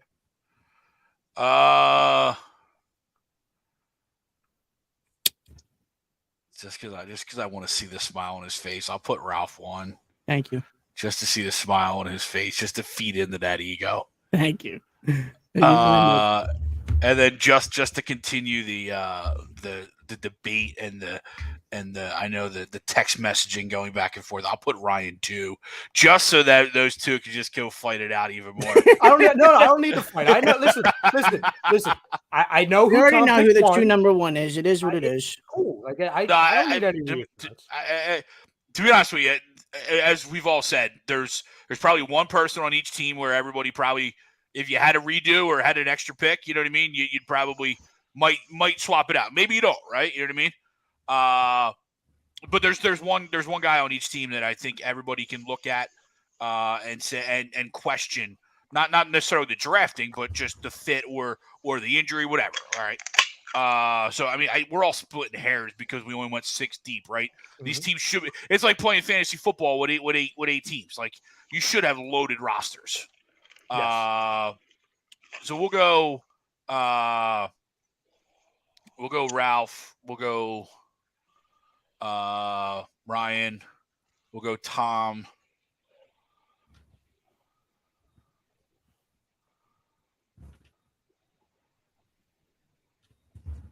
And this is purely biased too, by the way. Pure bias in this. We'll go Frank and we'll go Chrome because Chrome stole LaMelo from me, stole Brandon Ingram from me, and I hate Zion. So fuck you. Frank, we just ripped on you for like an hour, so go ahead. Wait, before Frank goes, let me respond to Mr. Rudy Poo. The fact that you call a team pedestrian that is 20 to 24-year-olds. 5 out of 6 first team all rookie, 1 second team all rookie, and 3 rookie of the years over a redraft building for 5 years shows that either you don't watch the league to understand how good some of these players are, or you're just trolling me. So I'm hoping that it's just a troll job. But there's nothing pedestrian. The fact that most people have commented and said it's the most exciting team, may not win a championship, but the most exciting team to watch should tell you that there's nothing pedestrian about that team. Oh, that's probably the best description of your spot. Yes, I don't just look at the comments unless they pop up. So yes, that might be the best description. Most exciting, but might not win it all. Yeah, absolutely. I mean, LaMelo and Ja just shooting from logos. Yep. Frank?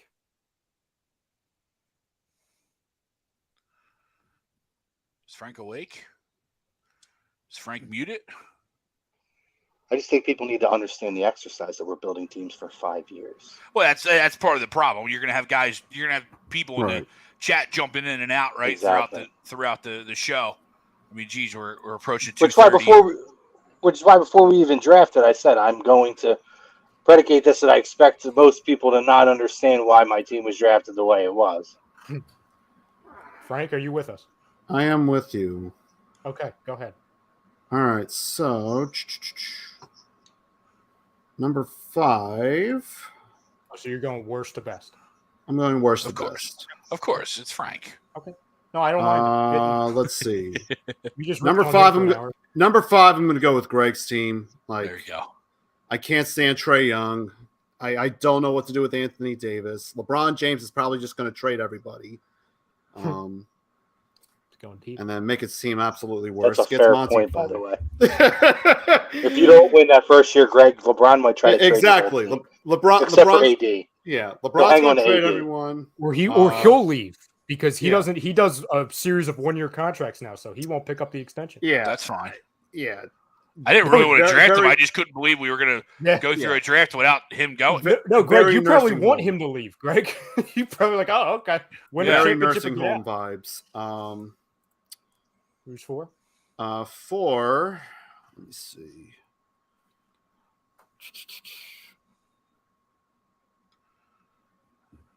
I'm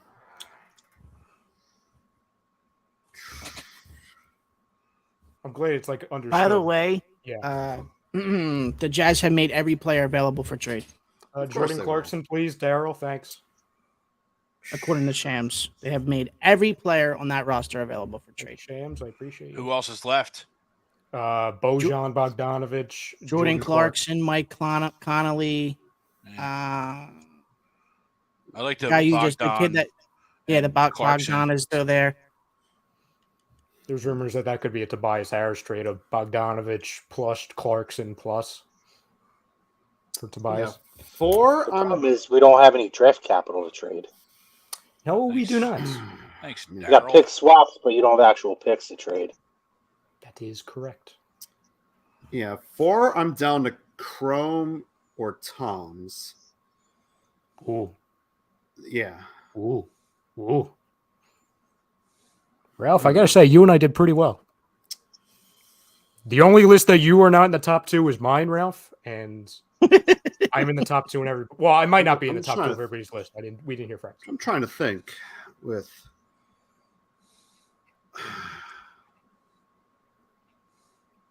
No pressure or anything, Frank. It's only no pressure. The Jazz are focused on obtaining draft picks and younger players who are on rookie scale deals.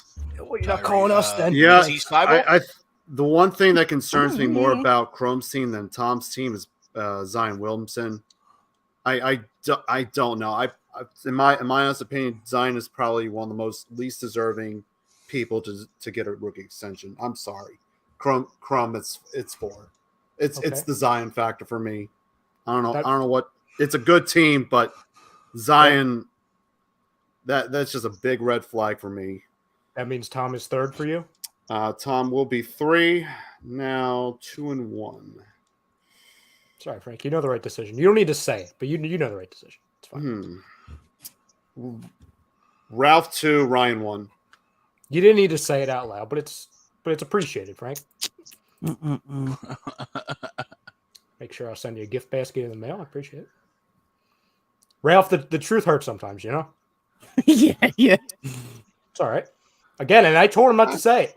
I told him to switch Hold it on, up. let me swap real quick. Let me No, swap there's no Tom swaps, to Ralph. Frank. No, it's Frank. I'm swapping Tom and Ralph. Oh, yeah, do that. Do that, yeah. Yeah, it's the Clay and Kawhi. Clay and Kawhi. Oh my Did Ralph get? God.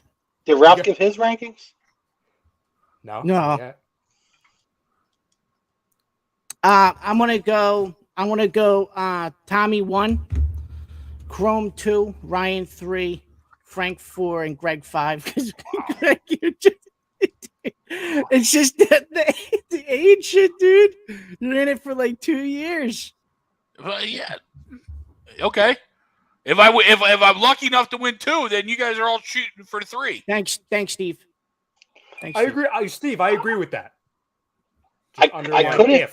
Exactly. I couldn't put Greg last because if we're sitting here saying that we think he's 100% going to win a championship, yeah, I couldn't put him last. He's the only Yeah, team. but it's a 5-year span though. Yeah. And I'm understanding that, but completely agree.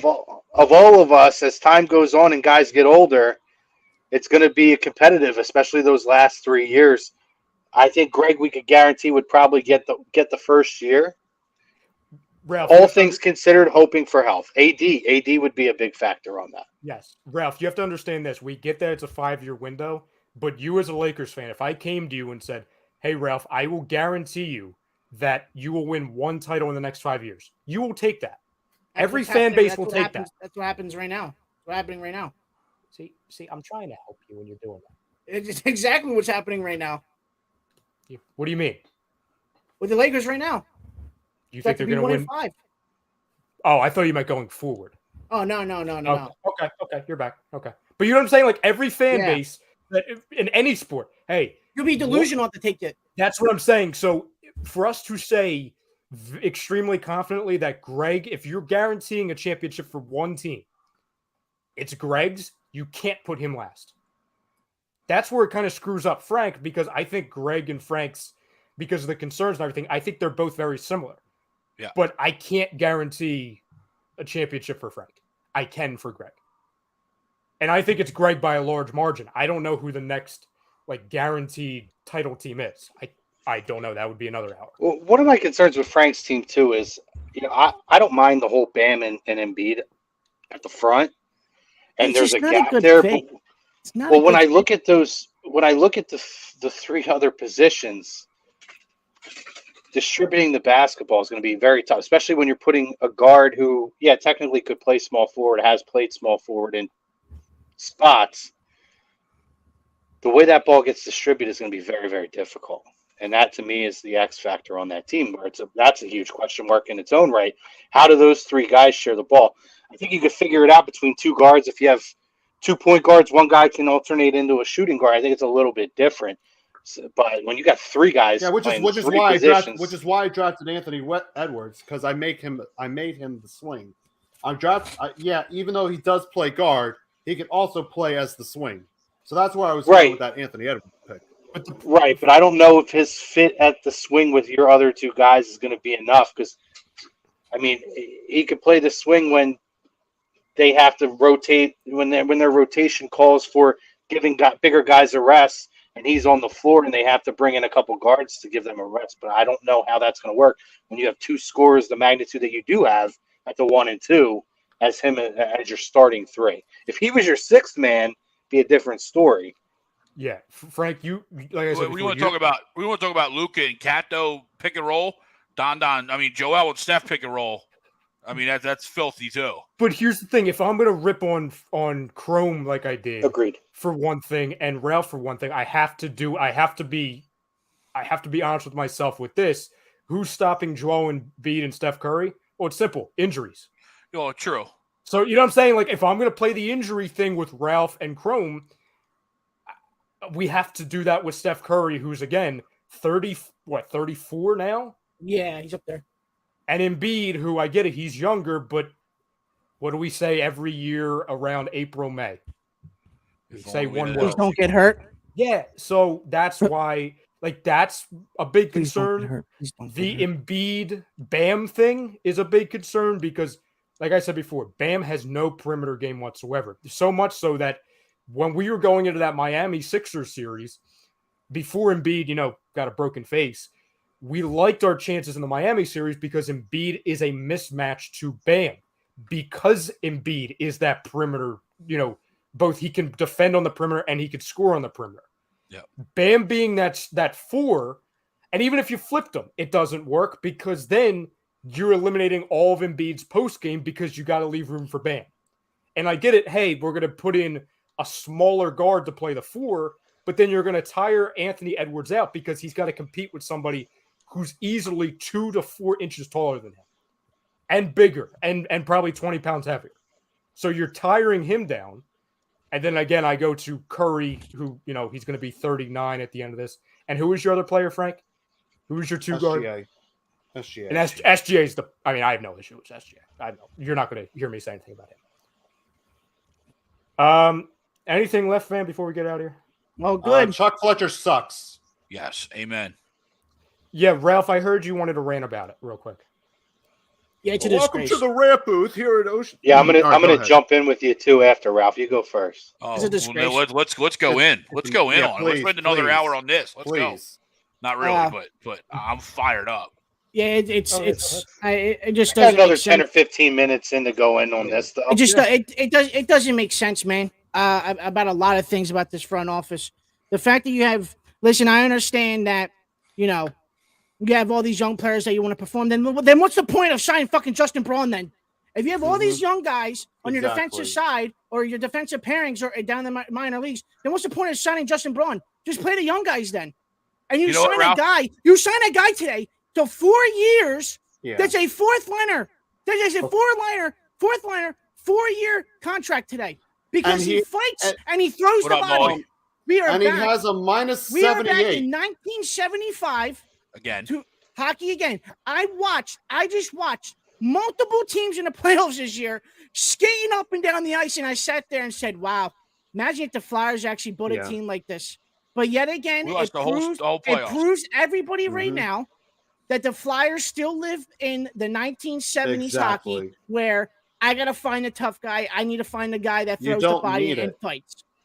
You It don't happens need every it. single year. It's The Ralph, fact, sadly, and the fact that Johnny Gaudreau, thank God. even the dumpster fire that was fucking torched here, it's still on flames. The dumpster is still sat here and said, man, I would love to become a fucking Flyer.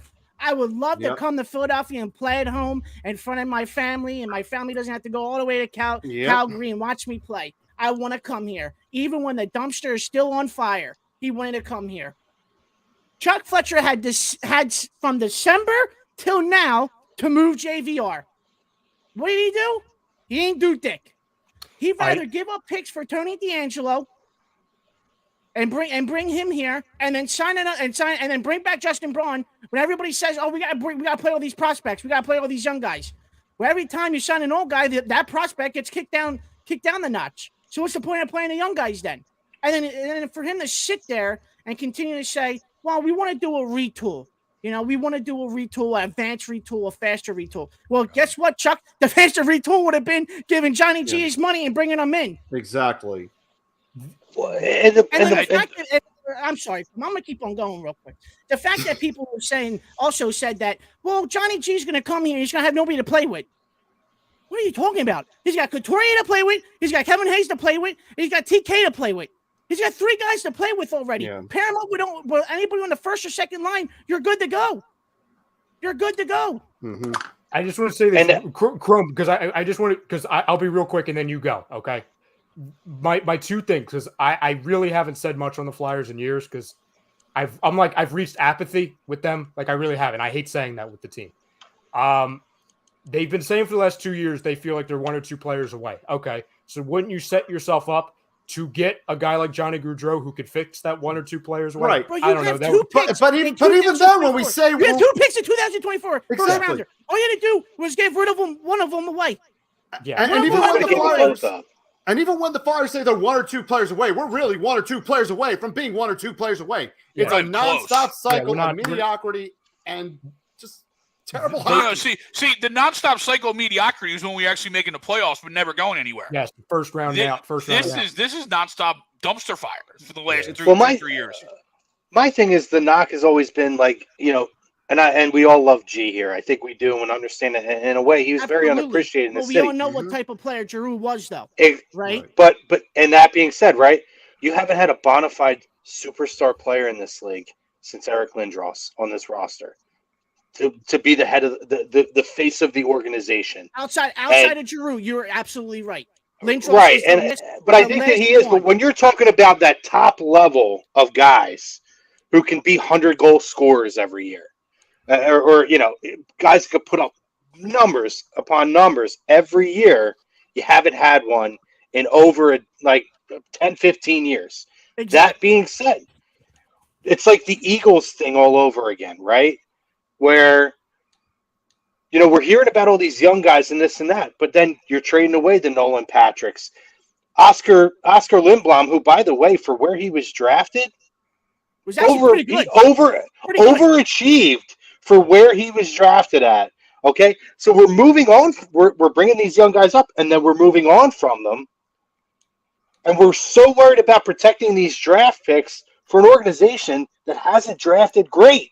It's the Eagles effect all over. When you could instead, they don't want to move. They don't want to give up the picks in a JVR trade to clear the cap space.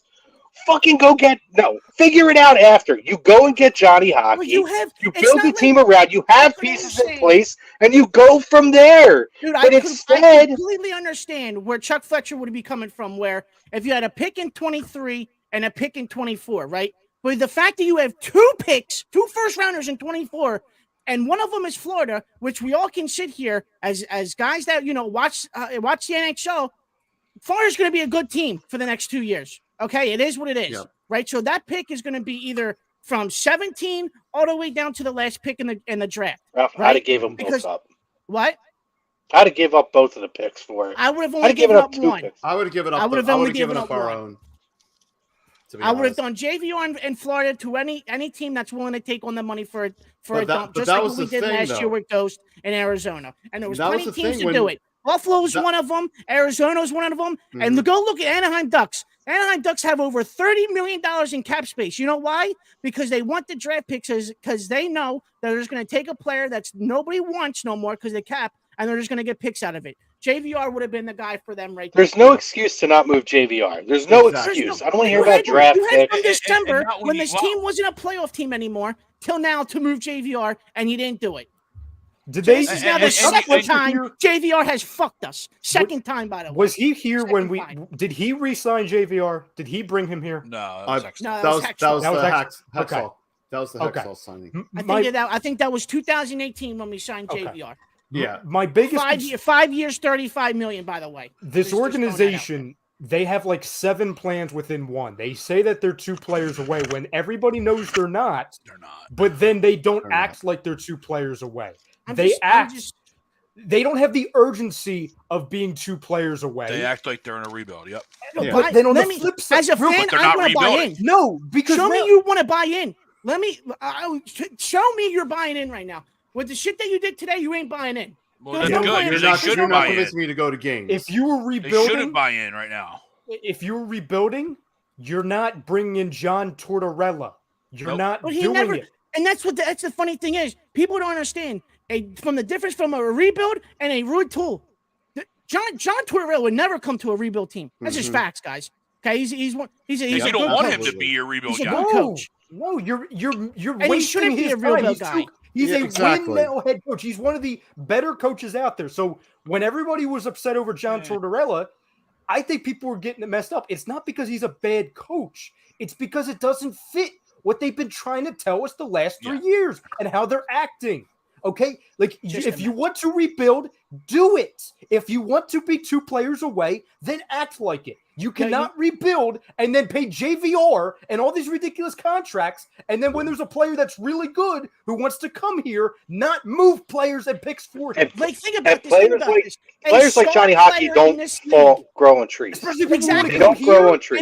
And the fact is that a star player, he's not the issue. The star player wanted to come here a star player. Think about this. He's not a star. He is a star. He's not. He's a good, He's a Johnny Gaudreau's good not a star. player. He's a good player. He's not a very star. good Okay, player. okay, sorry. A He's good being- player, and that's what I'm saying. I Like, mean, a very good player, almost a star. I should say that. I'll give A you that. borderline Wants star to player. come to Give you very Philadelphia, good, yeah. and you can't do nothing, and you're not willing to do nothing, Mhm. and then to sit there to say that we weren't even in the sweepstakes for him.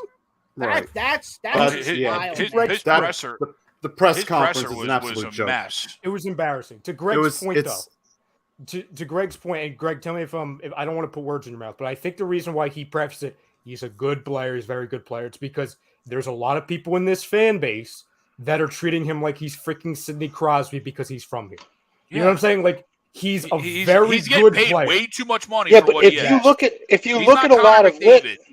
He's if not you look at Connor a lot of- McDavid. He's not Nathan McKinnon. Yeah, right, but if you look at a lot of player rankings, he's a top 20 player on He almost is. every list Mhm. that you He is. find. You don't get top 20 players And he that also want got, to come to your Look at team your Exactly. team. every day. I agree. That's the thing that No, blows you're my absolutely mind. right, but he also got shut down in the playoffs by both the Avalanche or against the Edmonton Oilers, right? I mean, he's a one-dimensional guy, and I say that because he doesn't play. He only plays the power play. He doesn't play the penalty kill. So that's going to Yeah, suck he for thinks us all because he's we're got never is on a a penalty. lead. We're never on a power play, right? You know what I mean? Like he was not the answer. That's not what I'm pissed off about.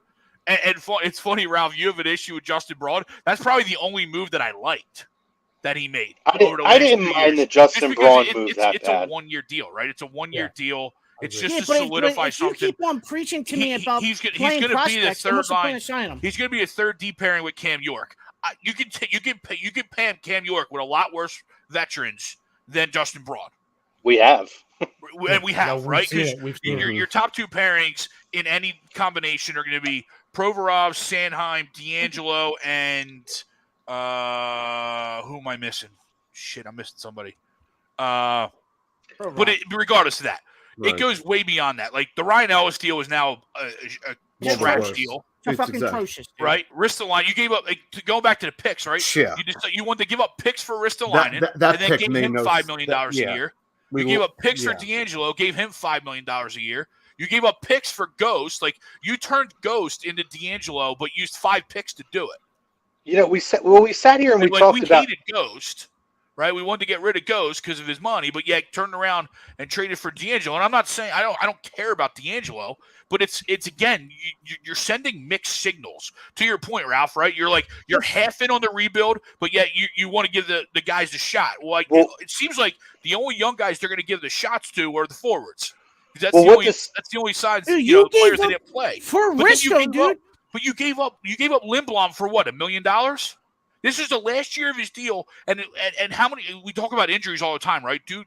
We all know Oscar, right? Cancer, all that, right? Mm-hmm. But use cancer though. I don't want to say use cancer in any other less form, but like think of it as like an injury from like an ACL or an Achilles, right? That second year, like you never gave him that second year to get his body back. Yeah. You look at the second half of the year, he was actually really good. He was very good. Mhm. And you're telling me so the last year of his deal for making $1 more million than what you signed, whatever this bum is, was so much money that you had to get rid of him that last year. You couldn't have just let him play it out, see if he worked himself out. If he didn't, oh well, you just don't re-sign Bro, him. the fact Right. that Chuck Fletcher sat there last year and gave up the 13th pick, Robert Hagg, and a second rounder for Risto makes me laugh. But he It won't was attach a terrible. first round pick. But he won't that you attach have a two of first them in for 24 JVR. for JVR. What And if- I- To free up well, money yeah. And here's the other side of it too, Joe. right?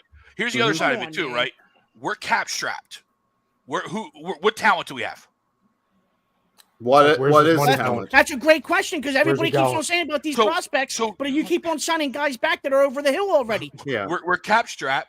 We have no talent, yet we're not playing our young guys. That addition, that math very weird. doesn't add up. You know Well, what? You're You know either what also was playing fucking your the young Flyers guys and too? you're well under the cap, or you're holding on to the old guard and you're cap Mhm. strapped. You know what Well, also let's was give- fucking the Flyers as well too? There's too many goddamn hands in the pot because Comcast has 20,000 people sitting around the table saying, do this, do this, do that, do this, do this, do that. It's just not one fucking owner, dude. it's You not. got Comcast, dude. It's Com- 20,000 yeah, people saying what they Comcast- want. Yeah. Well, what I think is very confusing, and I think they're banking a lot. What a lot of these moves tell me is they're banking a lot on Carter Hart, because one of And the issues they have had is the fact that what's that? And And they're guess giving what, him Crum? nothing. Guess what, Crum? He's gonna have fucking piss poor numbers again this Yeah. year. He's gonna have piss poor numbers. You know for a fact Carter Hart's gonna have piss poor numbers this year because the shit that's in front of him right now. Yep. What Piss upsets poor me, numbers. what upsets me the most is that it's not they didn't get Johnny Gaudreau. It's that they, like, for example, if they didn't get Johnny Gaudreau because they believed, what Greg said, that's where, he's not going to be good enough for the contract or any of that. You know what I'm saying? A very good player, but not a great player, any of that. That would be one thing. But we're giving us, them way too much credit. They didn't get him, not because they chose not to get him. It's because they didn't realize they can't get him until the final freaking hour. They got caught with their pants down because they, unlike Howie and unlike the Eagles, where we made that comparison with the draft picks, at least Howie Roseman can manage a cap. Yeah. Chuck Fletcher can't draft. He can't manage a roster, and he can't manage a freaking cap. Mm-hmm. That's why you have the books all freaking freeloaded, and you're like, we're paying who? For what? Right. How are we here? It's because the guy can't do his job. We're paying what a does this- fourth-liner PK guy Thank 4 you. years. 4 years Well, because he wants to fight, He's Crum. never, and a fourth- signed and a for fourth more than $1 liner- million. And a He's fourth never signed liner for more than $1 million. and a fourth liner who has a career plus minus of -78.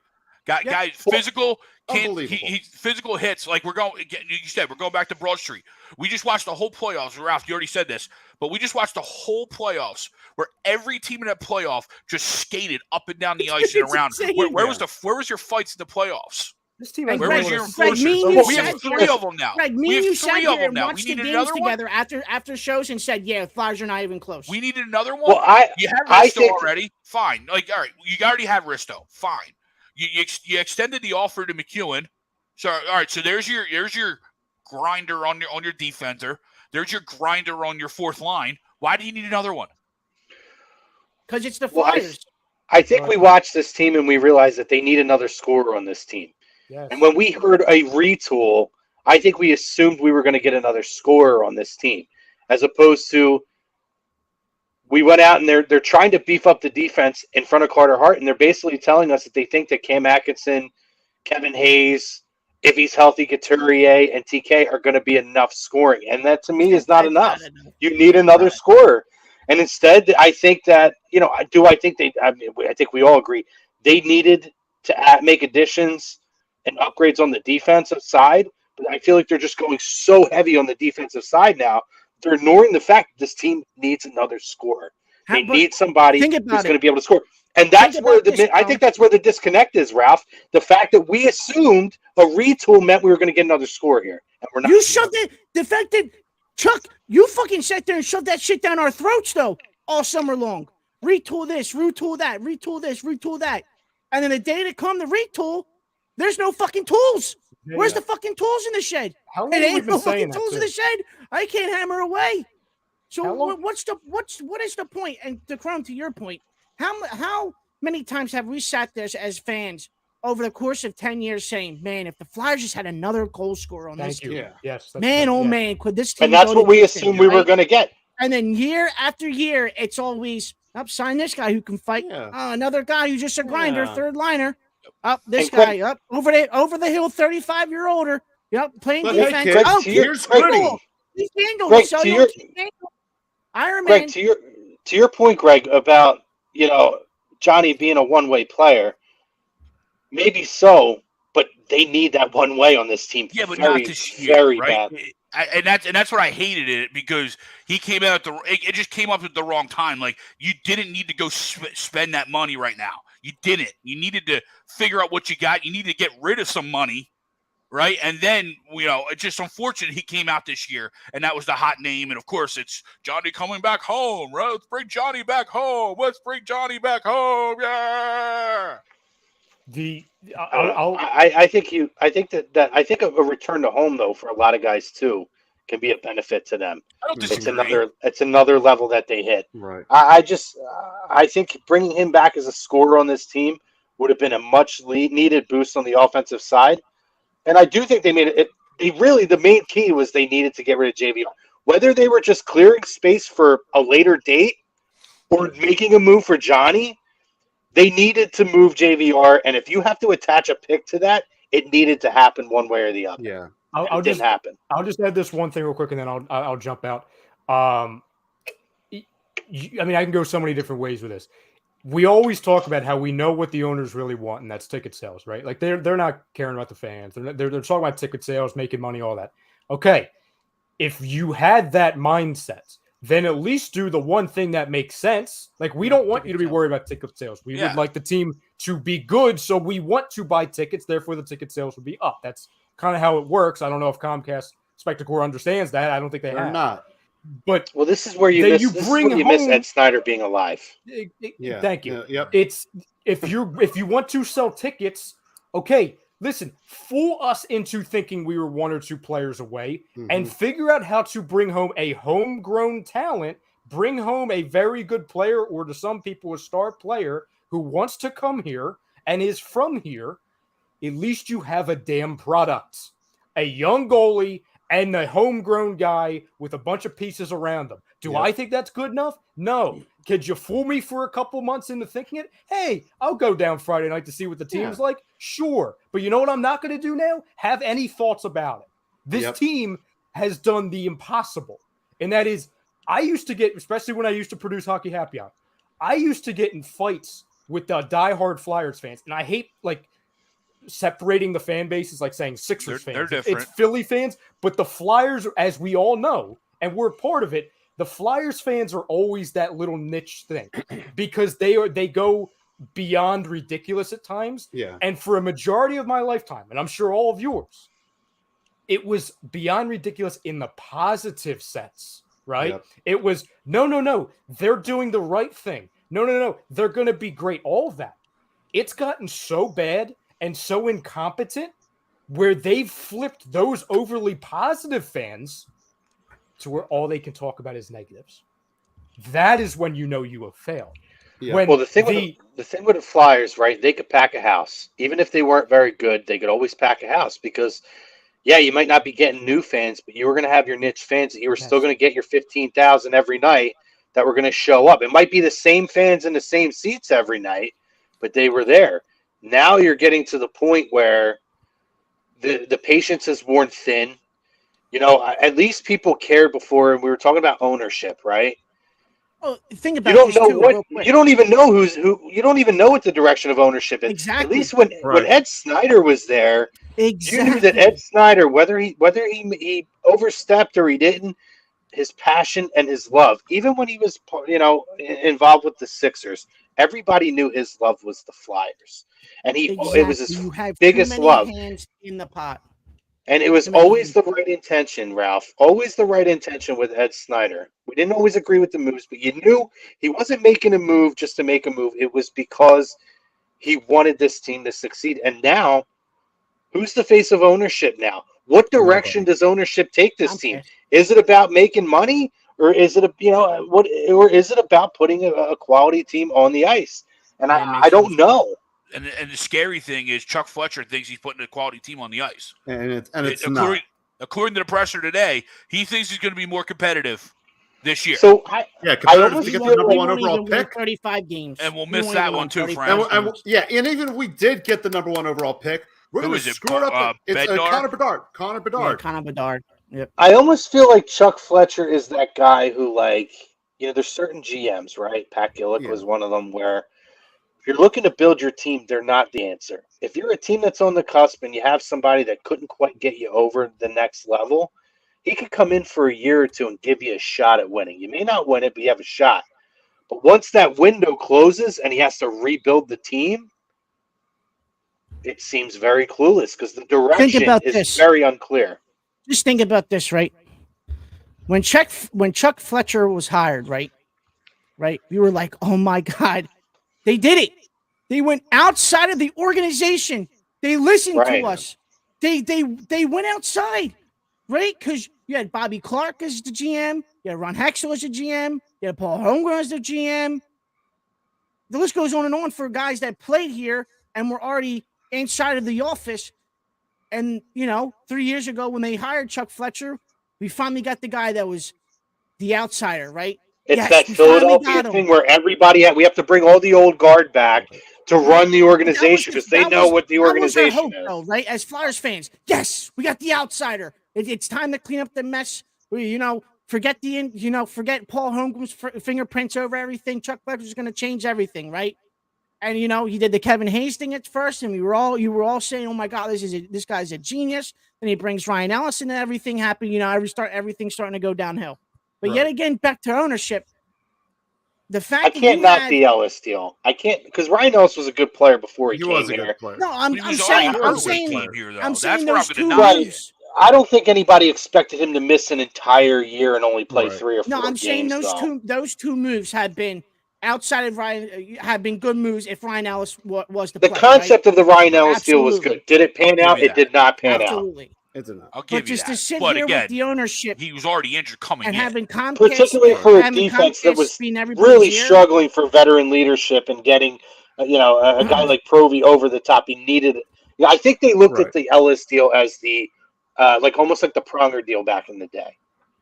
To bring that veteran guy who's been a very good defenseman in this league, been an all-star, knows what it's like to compete in playoff games, and then it just didn't pan out because he was hurt. Right. Yeah. But Ralph, sorry to cut you off, but I just want to say, I'm just going back on ownership where everybody has the hand in the the cookie jar, and we got 20,000 people over at Comcast telling everybody what to do, and it's just not that one single person. So And you know what's funny too, because we look back at those times where the Flyers stayed in house, right? And we look back now, we look back and how frustrating they were at the times. We'd kill for those times now because at least they were in the playoffs. Because they consistently got to the playoffs, right? At least they're in the playoffs, and at the time we were like, that's such a, at least for me, right? That's such a low bar to hold your organization to, just getting to playoffs. I'll take that right now. Yeah, absolutely. Right, because you're right. You get to the playoffs and then you get hot and you turn into a 2008, right? Where you make a run and who knows what Michael Layton does, right? But you got to be in the playoffs to make that happen. Yeah. The way it's worked out, I wouldn't have traded G then. Yeah. You know what I mean? Yeah. I would have waited. I would have held on to G because you got nothing for G. Exactly. He held you over to Coles, and thank you, Florida, for choking. I mean, I'm just going to say G was part of that team, so have fun, G. Right? But the way it worked out, we got nothing out of that deal. Exactly. And so, hindsight being 2020, I would have held on to him. Yeah. To get nothing out of him, and then traded his rights. You probably would have got more for his rights this offseason. Right? Yeah, you know what I mean. Contender. Than you did for that, right? Yep. And I think we got very little in return from the Florida deal, and as you said, Greg, you could have held on to him for the rest of the year, see what you could do in the off season, see if you get something out of him, if not more out of what we got. But every move that Chuck Fletcher has made the past year or so, it's now to the point of indefensible. The Risto trade, the Ryan Ellis, good sign, but it didn't pan out. I don't know if I could really knock him on that, but the Risto trade, we gave up way too many picks. The Tony DeAngelo trade, look at every move though, Frank. The Flyers turned a corner and it's the weirdest name to say, but when Matt Niskanen unexpectedly retired, the defense tanked. Collapsed. Absolutely collapsed. And it seems like Chuck Fletcher in his mind thinks, because I look at the Cam Atkinson deal for Voracek as a win for us. That might be his best move. That was a good one. That was a good move. So that was a solid move. That was a great move. I mean, I think you got more out of that. That being said, though, I think in his mind, he truly believes that offensively there's enough there. And he's been chasing that defensive front in front of Carter Hart. But, and at first I said, was the Niskanen retirement the thing that the house of cards started collapsing and they just haven't put the right pieces in? Or is it time to start pointing at Carter Hart and say, the goaltender is not good enough. It's not necessarily the defense all the way, and you still need to have another scorer on this team. I think they need another scorer, they do need another scorer. They need a defense. You know, they're banking on Ellis coming back healthy this year. Right. They went out and got D'Angelo. They bring back Justin Braun. Now there's no excuses for Carter Hart this year. Right. There's a plenty lot of there in front of him. excuses. Well, there's plenty. There should be, barring injuries, plenty in front of him now in terms of established defensive talent, plus the talent you have here. And Cam York needs to take a step forward this year. You need Provy to bounce back this year because I thought he had a down year last year. The defense should be better. Now we're going to see, is Couturier, is TK, Atkinson, and Hayes enough? And I don't think that it is. They needed another scorer on this team. And let's not get it twisted, too. It's been a while since we had a full year of Couturier. A full year of Coots. So let's not get that twisted either. So, No, absolutely. So we'll see what happens. Anything else, guys, before we get out of here? Anything? No, good way to bring it up. Thank you. I needed that. Yeah. You're welcome. Yeah. You're welcome. I mean, we can't go without. Like I said on Twitter today, I've been more excited and enthusiastic to watch 10 and 20 win process Sixers teams than I have for the upcoming Flyer season. Yep. Yeah. And I love hockey. Yeah. You know what I mean? Like I love watching hockey. Yeah. I mean, I love watching hockey too. Like, I'll watch a Flyers game. Even when my dad watches an Islanders game, he's an Islanders fan since '72. Like, whenever that's on, I'll watch it. Predators, team I watched when I was down in college, I'll watch it. I love hockey, but the Flyers, they screwed the pooch this one. I'll throw this last little thing out. MLB All-Star Weekend coming up, or All-Star festivities coming up. Oh, I really like, and it's not just because of Pujols, but I like the fact that the commissioner, I like that addition that the commissioner can add like a legacy player in. And I'm excited. I don't expect much from him, but I think it's going to be fun to see Albert Pujols in one more home run competition. So and I'm praying that he can get hot like he is right now and stay hot enough to get to 700 home runs. He's 15 away. Get a little bit of that little Nelson Cruz rub and juice on you that second half. Get to 700, baby. Let's go. But absolutely, I'm excited for the All-Star Weekend stuff. Yeah, they've done stuff. Won't watch a second. Well, they've done stuff to make it a little more exciting, so I'm excited for that. Me too. All right, before we get out of here, we got to pay the sponsors and stuff like that. Right. You know how this stuff works. Yeah, So who wants to read the sponsor? I'll do it. So, okay. obviously, tonight's show is brought to you by BetUS, is a leading online sport book that have been in the market for over 25 years. You can bet anywhere in the U.S. on everything. Use the link right there for up to 125% sign-up bonus. And also go ahead and our Manscaped, get 20% off free shipping with the code A2D at manscaped.com. That's 20% off free shipping with the code A2D at manscaped.com. Got the ball deodorant and the back roller that they got as well, or something. If you're like me, and I know that they got. Hey, Greg's down there in Florida, man. When you get that walk, you get that little bit of sweat down on there. That ball deodorant is clutch. There you go.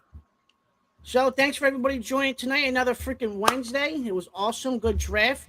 For Greg, Chrome, Frank, and for myself, we'll see you guys next week, guys. Also, Peace Tommy out. and Ryan. Don't forget them. Oh, yeah. Tommy Oh, and yeah. Ryan. And also stick Roto around. Big Dad. And by the way, Ryan's not here, so he's last on my list. And also stick around tomorrow for Pro Fan Talk with Marcus and Birds of a Feather tomorrow. Birds of a Feather, yep. There you go. See you guys next